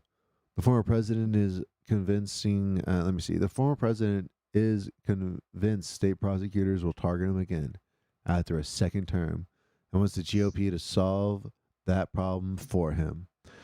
I don't know. Oh, let's look at that dope ass Trump picture. Yeah. I don't know. I think here's the thing. I know that it's probably not very popular. There's when people are like, oh, he wants to pass a law where he doesn't go to jail anymore. I think that's kind of cool. I can't help but just think that, damn, I wish I had the balls to even suggest such a thing in life. Like, hey, can we pass one of those rules where I just do whatever I want to, and then also like, and the fact that he's probably doubling down on it. Like, not only is he just not even suggesting it, but he's like, all right, where are we at with that?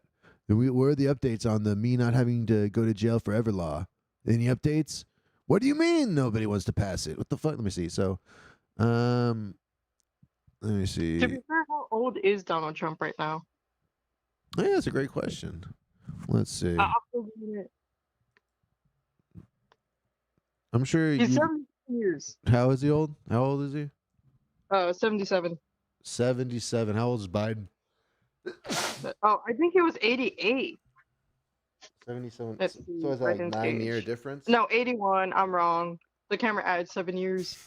So what are they, like 5 years apart? You're better at math than I am on that. Let's see. Sadly, I'm doing math better buzzed than sober. Yeah. So it's weird. So I don't like how Rolling Stone is going. Donald Trump tells anyone that will listen that he's absolutely convinced he will win his 2024 rematch against President Joe Biden. Dude, Bernie is crazy. Like, if you go there and you talk crap about Trump, oh, like, I don't know how he has that following. He might as well make it. Bernie, Texas?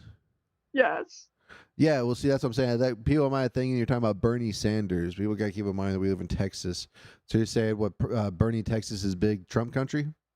Yes. H3O is all Trump country.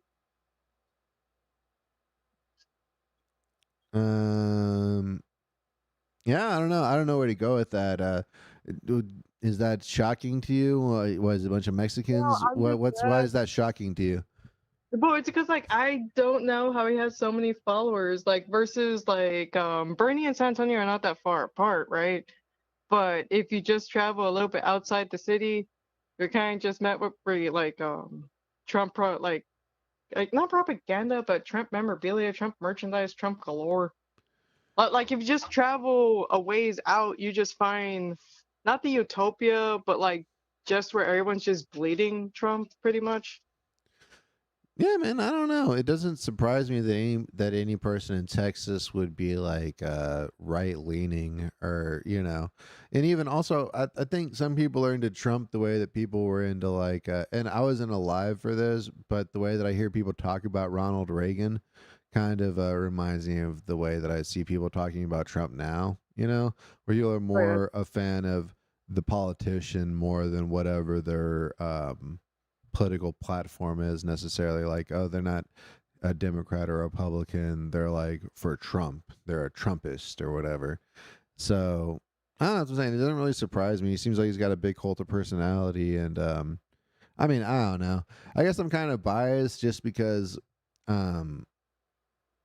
Well, I realize, like, now that I dissect my train of thought, maybe I'm just more freaked out because on the internet, it's easier to find like an echo chamber and everyone thinking the same way you do.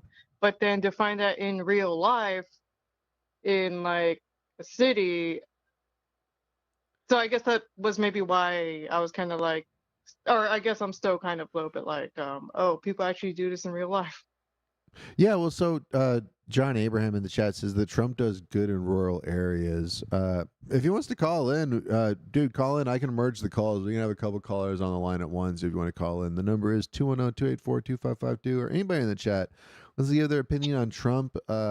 So, yeah, I mean, I don't know. So, I know you're probably not a fan of Trump. It doesn't sound like you're a fan of Trump, and I doubt that you're a fan of Biden. It sounds like I think last time we talked, you vote for more of like third-party candidates, right? I don't even know who the Libertarian candidate is right now. Oh, but that's who you voted for last time, right? Yeah, and look where that got us. Nothing. Well, I don't think that anything. I mean, I don't know. Uh, I hate that whole. I hate the whole concept that the election being stolen is a conspiracy theory, because or the idea, like, because I honestly do, and what's wild is that could get this channel censored. Like when I talked about COVID and shit, it's really wild that we do live in a time and place where just giving your honest opinions Right, like can. certain things, and 1 second, I'm just merging everybody. 1 second. I didn't mean to interrupt, Zandy. You said certain things. What? Oh shit! 1 second, guys. 1 second. It kicked off at this. zip code. Okay, and one second. certain I'll start it platforms. back. I'll start it back. So you said certain things. What? I'm sorry. Oh, yeah, that certain things get censored, like in certain zip codes and in certain platforms. But yeah, COVID seems universal on all the platforms. Yeah. So 1 second. I want to let you and John talk for 1 second. I'm going to be right back and take just a little bathroom break. Please just talk for me, guys. I'll be right back. What Hey, the fuck? cool. Hey, Sandy, how's it going? Another person's calling in. Alberto Salazar. Can you hear me? 1 second. Yep. We'll call Hey, back in a awesome. second, Albert. Just give me 1 second. I'm going to let John and Zandy talk. Then I'll have you call in and you can talk in a second, okay? So you guys continue. I'll be right back. Hey, I was just listening to the show and I heard Sandy, you talking about how you go to Bernie and you see Trump, how he's more like there's more supporters out there with him. Yeah, for sure. And then I was wondering, like these used to have the comedy show at Free Roam for a while out there, and then they went under new management. Which show? Rome Brewery, like the shows at the Free Roam. Oh, okay. Yeah. Oh no, I never went to those. Yeah, they're a bit far way out. Oh, is that what you saw or what? Yeah, like well, back when I used to work there, it was easily accessible. But now that I no longer work there and don't have to fight with 604 and I-10, I don't want to go out of my way to fight with. Yeah. Okay, I can barely hear you. I'm sorry, it's breaking up, but I don't know. I just wanted to call and say that the reason why you see Trump more in the rural areas is because that's where like Republicans have a lot of hold more in those areas. And Democrats have more hold like in cities and stuff, but also because Trump actually made a lot of effort to go to smaller cities when he was running in campaigns and stuff. Like he went a lot to smaller cities. Like you always see the presidents when they campaign going to like the major cities, San Antonio, Dallas, right? You know, but Trump made it an effort to go to like Laredo. You know, like who goes to Laredo? Like no presidential candidate ever goes to Laredo. But yeah. Sorry.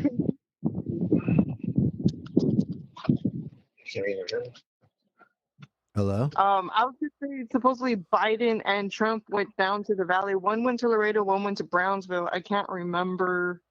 Oh yeah, a couple of weeks ago. Yes. Yeah, that was Biden went to. I believe Biden went to Brownsville, and then Trump went to Eagle Pass, and then there was that there was like a giant Trump convoy. Did you hear about that? No, I did not. Yeah, it started like in the Northwest, and there was a whole Trump convoy coming to. They came through San Antonio.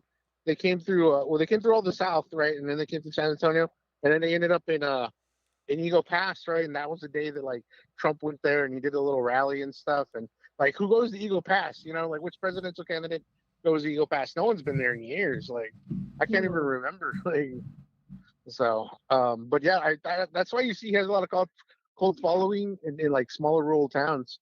So that makes sense.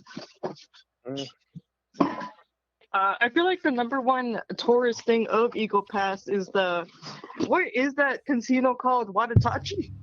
Oh no, Kickapoo. Yeah, Kickapoo Casino. Yeah, Irma used to do shows out of there. I don't know if you remember. She would. Yeah. Yeah, we're talking about Irma Kickapoo Casino. Ruiz. One second, I hate to interrupt, but one second, I wanted to ask John real quick. So, John, what do you think about this whole Trump trying to pass a law where he doesn't go to jail anymore? I think it sounds cool to me. He should add me to it. Yeah, it's based as fuck. You know. Have you heard Remember when anything Hunter about Biden it? tried to do that? What? Remember when Hunter Biden tried to do that? With his laptop? What was that? What was? No, it's, Wait, what did Hunter Biden try to do? I didn't hear about that. What was that? no. Remember when he tried to get the judge to like Oh yeah, sign some kind of thing where it's yeah, like, oh, and anything that I do in the future, like not even just like stuff that yeah, I've done in the past, but then any future things would also be covered. Yeah, I forget what that was yeah. for. It was some kind of like immunity, like some kind of deposition I or think it some was shit for like like that. taxes or some. Yeah, it was for back taxes or some shit like that. He wanted Yeah, immunity from back taxes and some fraud shit. and then also in the One percenter future. shit. Yeah, that was very Yeah, interesting. It's also cool just yeah. to ask for such things because I think it's like I think it's the whole Trump art of the deal. You know what I mean? Where it's like you I think ask so. for, I I think mean, you ask fuck for it. more than you're gonna get, so you can settle on what you really wanted. So you have a place to come. You have room to negotiate. Yeah, You know, exactly. I don't know. It's what I'm go saying. all It's in. a classic Trump is a classic Trump oversell, so that he can settle it where he really wants to with just make him president. All right, Yeah, okay. I mean, yep. All right, buddy. I just want to call in and say that real quick, man.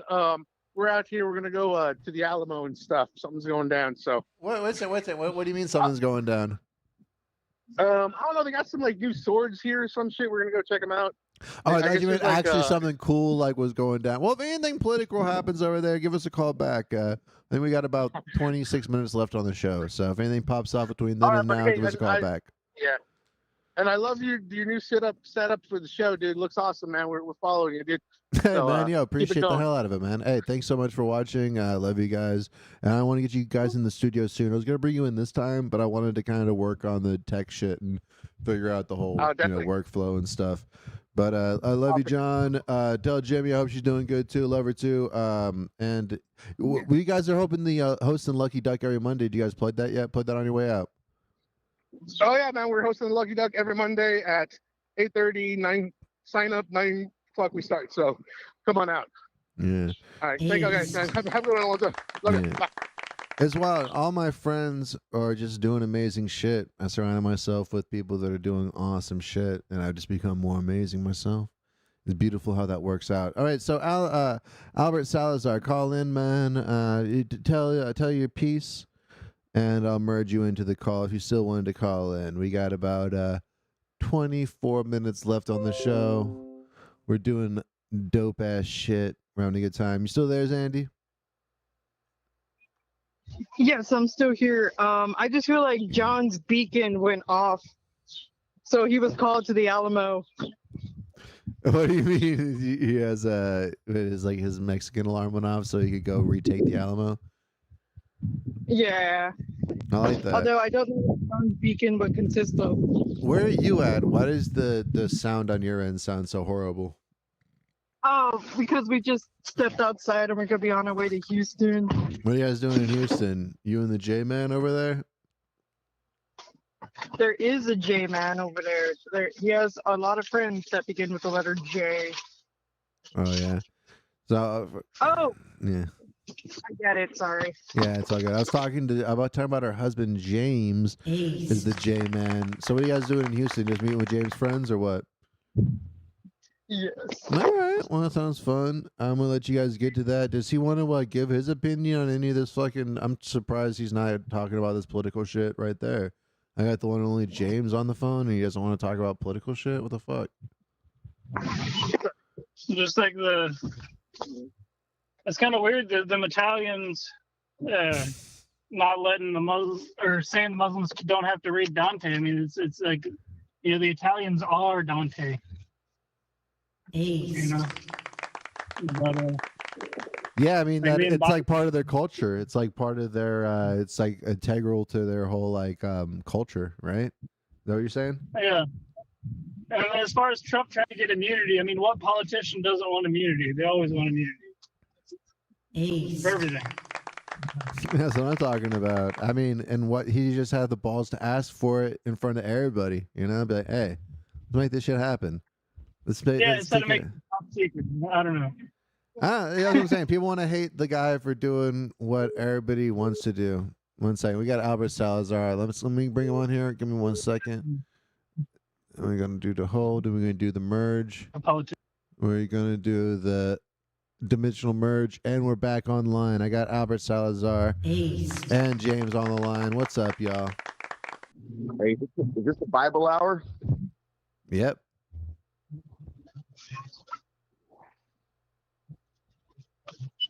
Oh, it's great. It's great. Who's on, man? Who's on? What? Hold on, I can't really hear. This phone's kind of. Hey, you Oh, there, hey, Alonzo. James? What's going on, man? Can you hear me, James? What the fuck? I'm doing good, dog. How you I doing? heard him say something like, "Who's Ed?" What the fuck? All right, guys. I'm doing good. So what do you want to Okay, you call can and hear talk me, about? and then can you hear Albert? I can hear Albert. Who else is here? Yo. All right. Let's see. So we got Ed on the line. All right, 1 second. Let me try this. All right. Is Albert in the Coke den? Hey, what's up, James? Or James's friend? Sorry. God damn. Let's see. We got a missed call here. Let's try this one. We got about 21 minutes left on the show. That's about right. That's about time. Hey, what's up? Oh, fuck. All right.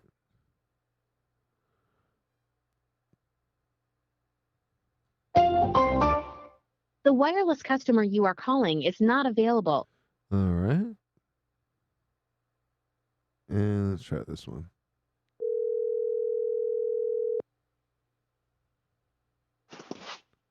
Hey. Oh, yeah.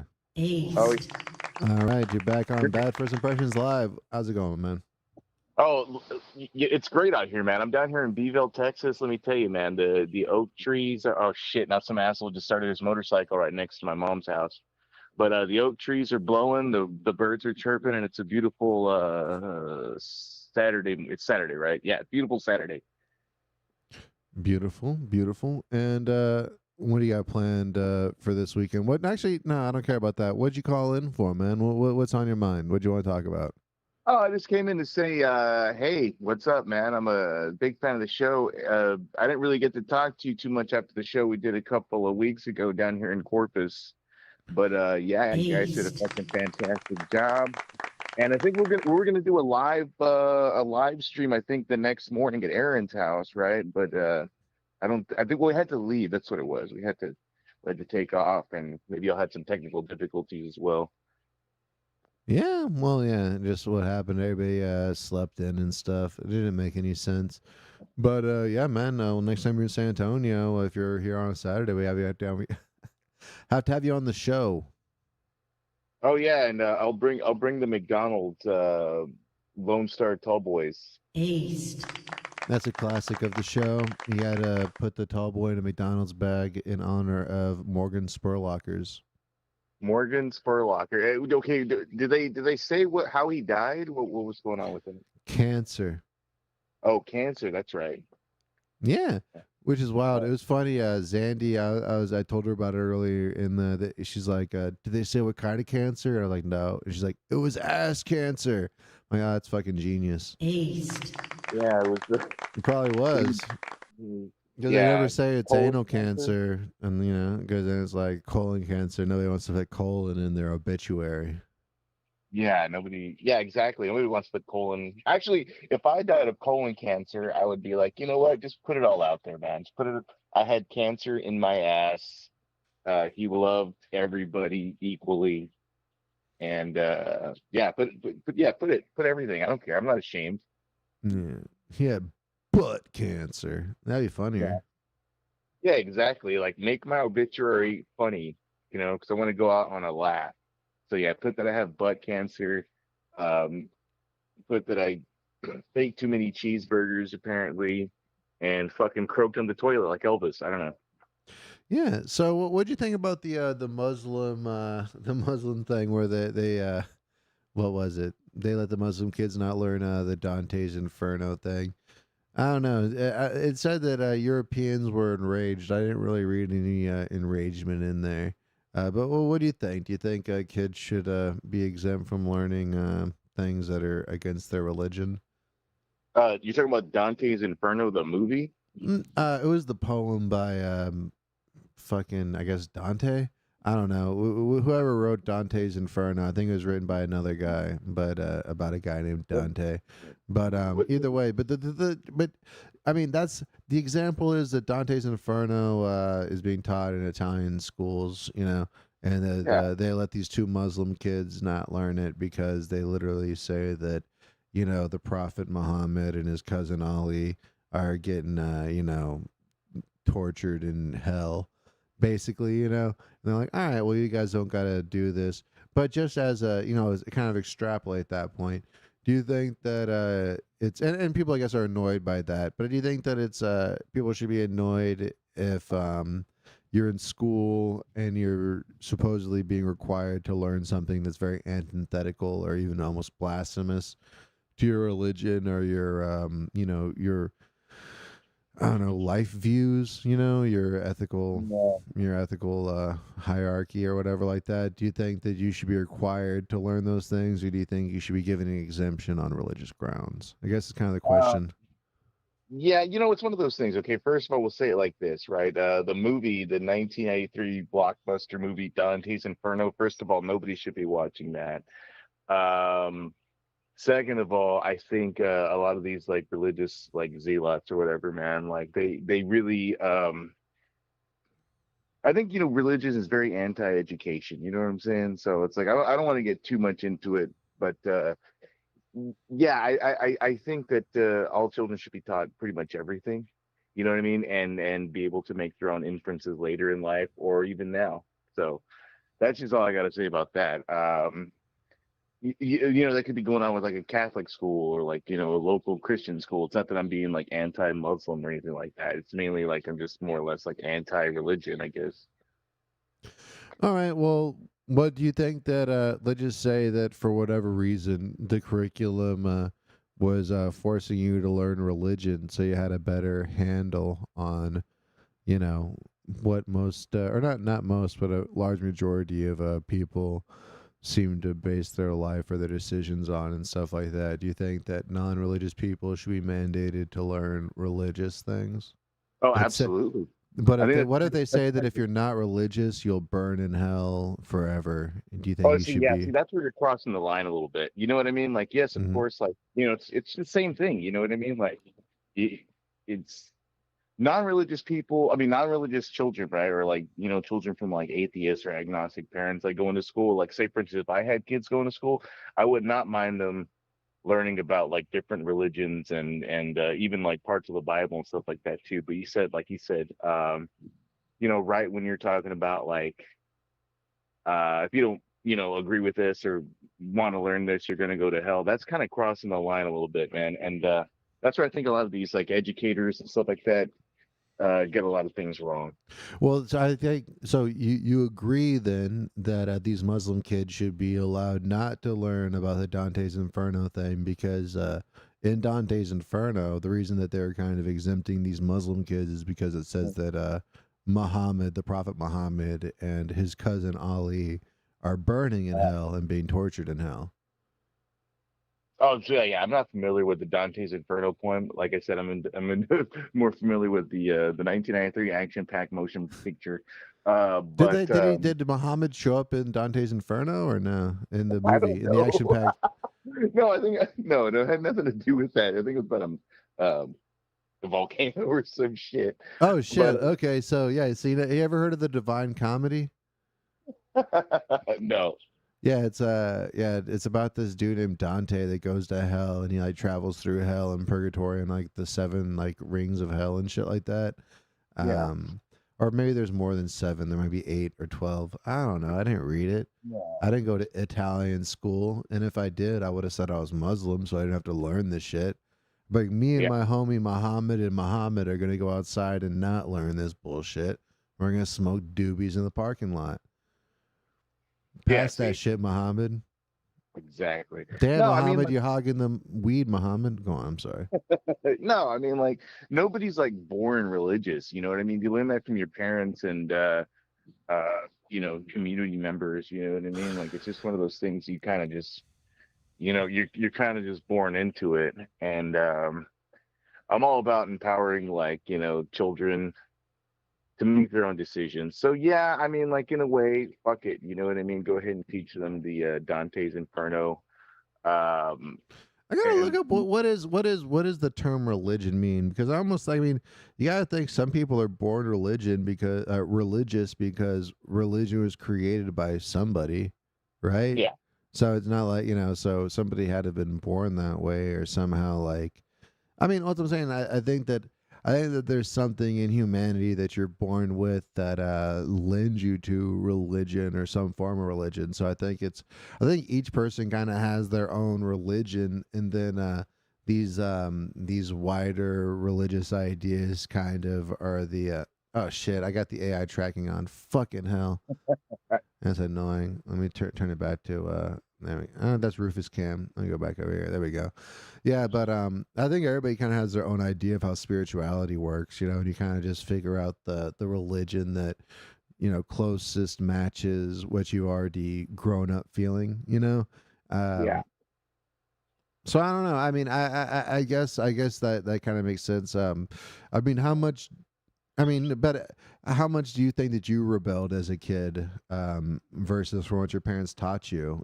So I know a lot of people say that, oh, the way that you're brought up, but I think a lot of people also, didn't really listen to their parents no matter what they tried to say to them. Yeah, but it's also, our duty as adults to provide as much uh, unbiased information to the children as possible. You know what I mean? Like, But what I'm saying is, like, why should people have to learn about Dante's Inferno's Divine Comedy? It's like, I mean, yes, it's part of Italian. So here's the thing, I mean, buy a shirt, guys, but yeah, it's a, buy a shirt. but so it made sense that when they said European school, it was actually Italy, because I'm pretty sure the guy that wrote Dante's Inferno, he's like an Italian. I'm positive he's an Italian guy, and so it's like you're learning Italian history by learning Dante's Inferno, but you know, but at the same time, it's just some guy's poem that happens to be blasphemous about your supposed religion, and by reflection, I guess you, by holding this person in high esteem and trying to emulate them. You know what I mean? To say Yeah. like, oh, you're trying to be like Christ, and then you find out that there's some people that say that Christ is, being tortured in the afterlife, and that's to their religion. So it's like, at what point do you have to hold Dante's Inferno to what esteem? Because I mean, I can't think of. Here's the thing. I guess is my ignorance to say, oh, what is the cornerstone of Dante's Inferno to my life? I'm sure it's probably a lot bigger of a cornerstone to an Italian person growing up than to me over here in America. I'm sure there's still a piece of it there, but I guess that's what should be taught. And maybe there's some kind of disclaimer. I'm sorry to interrupt. You called in. What was your point? Oh, no, no, no. I was just calling in to say what's up, man. This kind of Dante's Inferno thing kind of came out of left field for me. Oh, let me ask you this one then. How about this? You've heard of Huckleberry Finn, right? Oh, yeah. Yeah. So do you think a black kid should have to be in class and learn about Huckleberry Finn when one of the characters, his name is the N-word Jim? But I mean, seriously. Neighbor Jim? Is his name Neighbor Jim? Or No, I mean, you know what his name is. Yeah, I know. His name is fucking Jim. Fucking. Yeah, dude. I mean, yeah, I think so. And I'm not just saying that. Like, I'm saying that from like a, an educator. I mean, I'm not saying I'm an educator, but like an education standpoint. Of course, like I would love But to why? learn. But what I'm saying is, like, so I just I guess why though? Well, why is that important for a kid to hear that? I don't remember Huckleberry Finn. I know. I mean, it was like a major thing. I know we read it like a lot when we were like in school and stuff. But the context of that character, I mean, like what was the context of the character? This He inward. was a slave. Right. He was like a black slave, and then him and Huckleberry broke out of. So he helped him like escape from slavery, and Huckleberry was just like I think he was running away from some kind of something. I don't know if it was. See, Huckleberry was like so. Tom Sawyer and Huckleberry Finn were best friends, but Tom Sawyer Yeah. was like I guess an orphan that was raised by his aunt or something like that. I think also had some other I don't know the exact story, but then Huck Finn was kind of a ruffian, he was like a Yeah. homeless kid basically. Because he was poor, he was a I remember bad that. kid basically. But yeah, and I guess him and this escaped slave took off on this raft. I think I don't know. That's what I'm saying. I don't know exactly the story myself. I didn't read it. I don't think I read it in school. I think I might have seen it as a television show or something. I don't know Yeah. exactly. But Starring Ted Savage or some shit. Yes. yeah, it's like you ever seen that movie Puff Puff Pass? There's a funny scene. The whole premise is that they're trying to watch Shawshank Redemption, but one of the characters had only seen it on on what is it, TNT, when they have the Shawshank Redemption week, and they cut out the main character getting raped in the made for TV version. So one of Yeah. them had no idea that one of the main plot points in the movie about him getting raped was even in there. So whenever he's like, "Oh, this guy gets raped," he's like, "Wait a second, what? He thinks he's messing with him?" I don't know. It's So that's what I was thinking about. I didn't know that in Huckleberry Finn, the guy's name was, the literal N word at first, So I mean, I guess that's just where I'm taking that. But so do you think that black kids should be called the N word? Is what you're saying? You're saying yes. What? What? Neighbor? Yes, of course, absolutely. All right. No. But No, of so course. do you think that there's anything that so that's what I'm saying is like so you don't even know what the historical significance of Huckleberry Finn would be, but you're like, but yes, black kids should hear that word in the book because teachers said that it was important. I mean, if it's important to learn the history of what's going on, you know what I mean? Like, or what happened. That's what I'm saying, though. So, do you think that there's any way to explain that without making kids read things that are just could be considered, really fucking offensive? Do you think there's an easier way to introduce these ideas than offending people? Because it almost feels like when you offend people, they hold on tighter to their original ideas as opposed to accepting them. It's like when you get offended, your reaction is to do the opposite of whatever, you know what I mean? And Yeah. that's how they kind of trick people emotionally, as like, Well, okay. Here's another example of this that from me. You know what I mean? When I was in elementary school, back in the day, I'm from Beeville, which is in B County, a little bit south of San Antonio, right? We had the most notorious sheriff in the 1930s and 40s. His name was Val Innes, right? And this guy, Val Innes, was the most racist son of a bitch you could ever like in the fucking history of sheriffs. They've written books about this guy. You know what I mean? He's pretty well known across the country as one of the most like racist law enforcement officers like of the time. You know what I mean? Like literally like shooting Mexican people and shooting black people for like minor offenses, and he got away with it too. If I'm not mistaken, I think I'm gonna have to look that up again. Or I'm not gonna make that point, but point is, I was actually kind of grateful that we were taught about this guy like in 6th or 7th grade or whatever, and reading all like the horrible racist things that he said. That's coming from me, a Hispanic person, you know what I mean, to actually see these things. And I was offended. I was like, and so was everybody in my class. We're like, holy shit, this guy's a complete fucking asshole. Let's not repeat that again. You know what I mean? It's one of those things, you know what I mean? Like it's just an example. Yeah, and that here's I'm my pulling from thing. It's my like head, you know? I probably lean. I'll And here's send the you the thing. link to the book. It's a very interesting book, man. Yeah, what's it called? It's called The Last Sheriff in Texas. I think it's available on Amazon and Yeah, The Last pretty Sheriff in Texas. Because people in the chat were asking about the title of the book, The Last Sheriff in Texas. You know, dude, honestly, I kind of lean towards more like, I like to learn more than, and I always lean towards, learning and like, knowing about different shit, whatever that is, it's like that's what I lean towards. But just because that's my opinion or that's what I like, is that necessarily, you know, the best way. Is that necessarily the right thing, you know? And if I was a kid and I maybe had like, because I know when I was growing up, I was like really into Christianity and really into religion and shit, you know?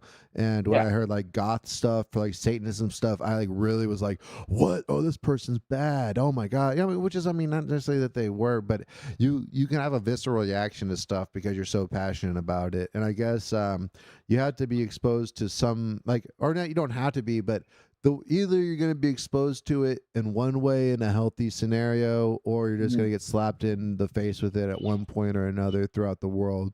And it's almost like, are we trying to, should we be teaching people how to deal with things that offend them? Because I don't think we ever have. I don't think we've ever had any kind of class that says, okay, well, there's going to be things in the world that you don't agree with, whether they're right or wrong, but there's going to be things that are completely legal, completely, you know, that you can't change unless you like spend a lot of effort on them, I guess.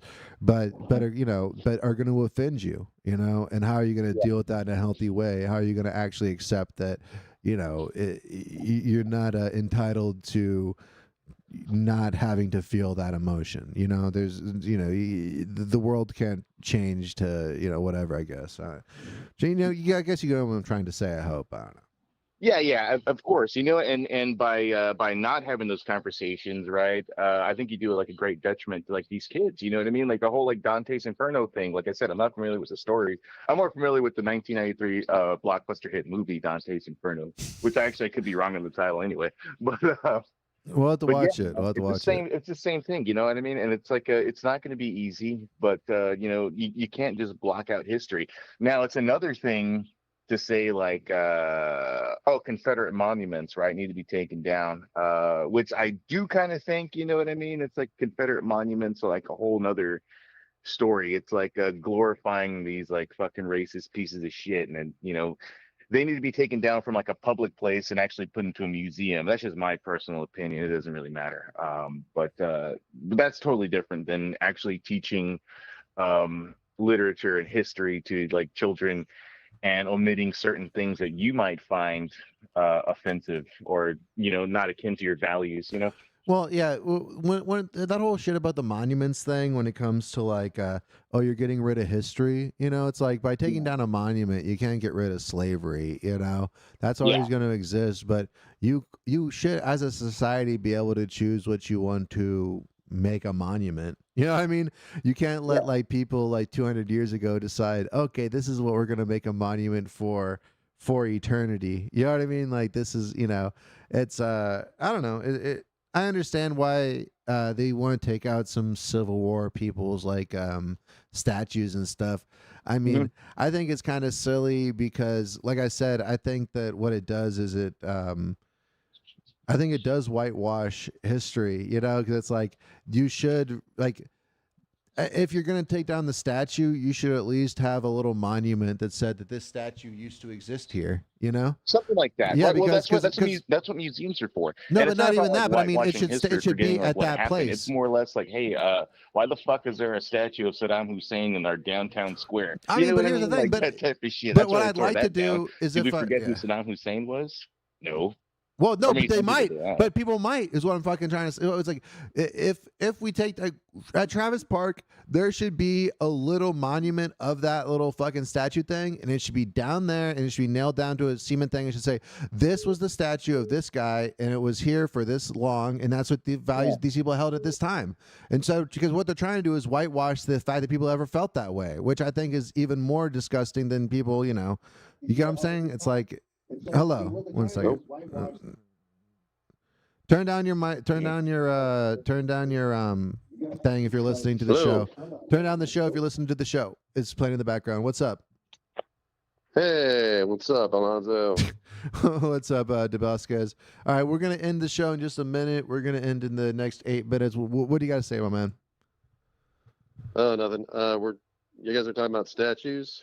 Yeah, we're talking about statues. I guess my point was that you should have a monument to the statue that you took down to say at least that this used to be here. We used to have a statue to this Civil War person. Because I think that to erase that history is like, you know, it's disgusting.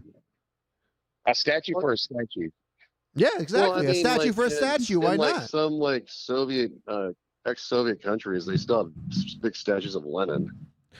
Why not? I think we have a statue Yeah. of Lenin somewhere Still around there. here. I think we have a statue of Lenin in Texas. Actually, if I do think in America we have a statue of Lenin. Let me make that up real quick. But guys, keep it talking. There was one in Seattle, Washington. There you But that go. was Is like that? Didn't you call in and talk about that before?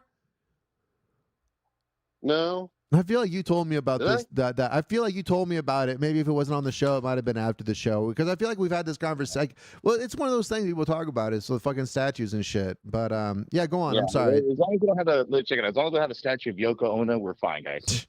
All right, but what was your point, Rob? What was your point, Bob Dell? Yeah. Bob Deasy? Yeah. They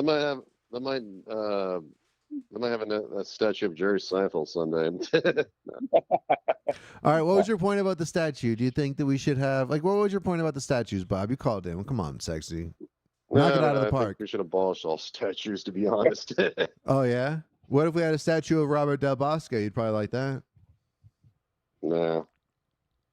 I mean, I don't know. I think it's just a thing for birds to poop on. I mean, I don't know. You're right. No, I it think, is silly. It is silly to have statues for just one person because it does kind of diminish everybody else, I guess. I don't know. I kind of like that idea, Bob. You're really fucking... That's some cutting-edge fucking technology thinking right there, you know? Yeah. I don't know. Get rid of all statues. Okay. Abolish all statues. I like that. I like that point, Bob. All right, what do you have to leave us off on, Salazar? Nothing. I'll see you guys June 7th at Hot Betty. Oh, yeah. Go check out Albert Salazar. Go check out Hot Betty June 2nd. What do you got to plug there, Bobby? Yeah, check me out Laugh Out Loud Tuesday. You going to be there on Tuesday? East. Yeah. Oh my. All right. Go check out Bobby Diesel, Bob Dell over there, LOL on Tuesday. Go check out East. Albert Salazar. And yeah, I think that's it right there. All right, you guys. Love you. Stay safe. All right. And if you guys are still watching, let's see. God dang it. We'll figure this out later. Let me see. So buy a t-shirt right there, Etsy.com/shop. Bad First Impressions. We got the what is it? We got the Ernest Goes to Damascus shirt. I'm gonna bring back up the oh, 1 second. Gonna bring back up the Bad First Impressions logo t-shirts that you can see my awesome co-host there wearing right there. You got the t-shirts right there. We also have I'm not joking though, I have a limited amount of these. If you're at all interested in getting the classic Mel Gibson Jesus lunchbox, I do have I have this one, probably at least 3 or 4 more, possibly 6 or 7. I haven't counted them all up yet because but I have extras of these. If you guys want the Jesus Mel Gibson lunchbox, these are available. You can't get them on the website because it's not set up like that. You guys got to get them from me, and you guys can message me on Instagram if you're interested in getting one of these lunch boxes. All right, you can come pick them up from me. I'll have one ready for you with some stickers inside of it. And if you want to get more content like this for whatever reason, you guys can like and subscribe to the channel right there. If you guys are watching this on YouTube, like and subscribe. Thank you so much. And yeah, that's been a real motherfucking funky dealer. Let's see if it works like this. Oh yeah, that's right. I love it when it fades out like that. It's so sexual. All right. Wait a second. There we go. Thank you so much, y'all. I ain't a winner. Pay the front line, take the don'ts. He's coming out again for a new point. Get your bets down, ladies and gentlemen. 4-4's the point, mark 4. Ace, deuce, scrap, want 4. Ace, deuce, scrap, want 4. Ace, deuce, scrap, want 4. Ace, deuce, scrap, want 4.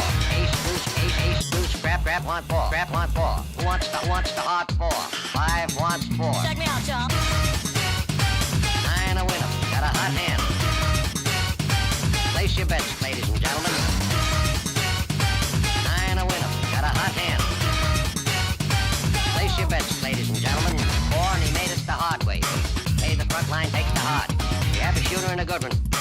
Coming out out for a new point. Get your bets down, ladies and gentlemen. He's a rolling point is 9. Place 9. Place 9. 8 shooting for 9. 5 shooting for 9. He's a rolling point is 9. Place 9. 8 shooting for 9. 5 shooting for 9. Who wants to come? 6 to point. Check me out, y'all. 9 a winner. Got a hot hand.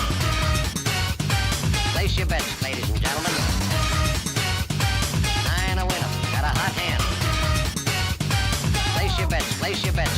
Who wants to come? 6 to point. Who wants to come? 6 to point. Place your bets, ladies and gentlemen. So funky.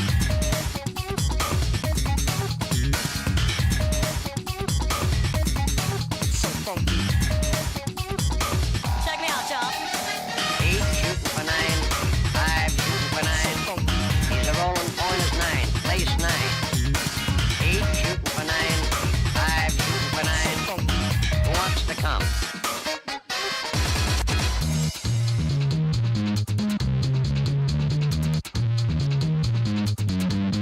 Place 6. So funky. So funky. Coming out again for a new point. So funky. Bets down, ladies and gentlemen. Who wants the hard 4? So funky. 5 wants 4. Check me out, John. 4 fours to point, mark 4. So funky. Ace, deuce, scrap, mark 4. Ace, deuce, deuce. So funky. Scrap, 1. 9 a winner. Got a hot hand. Got a hot hand. 9 a winner. Got a hot hand. Place your bets, ladies and gentlemen. 9 a winner. Got a hot hand. Got a hot hand. 9 a winner. Got a hot hand. Who wants to come? Check me out, John. 9 a winner. Got a hot hand. Place your bets, ladies and gentlemen. 9 a winner. Got a hot hand. Place your bets. Place your bets.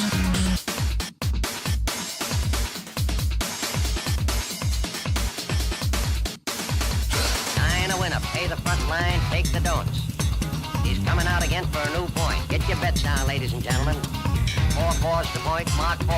Ace, deuce, deuce. Who wants to come? 6 to point. Who wants to come? 6 to point. Who wants to come? 6 to point. Plays 6.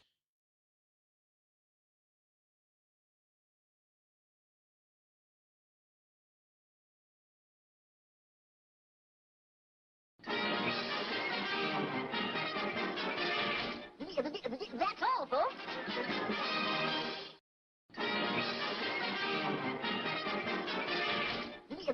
That's all, folks.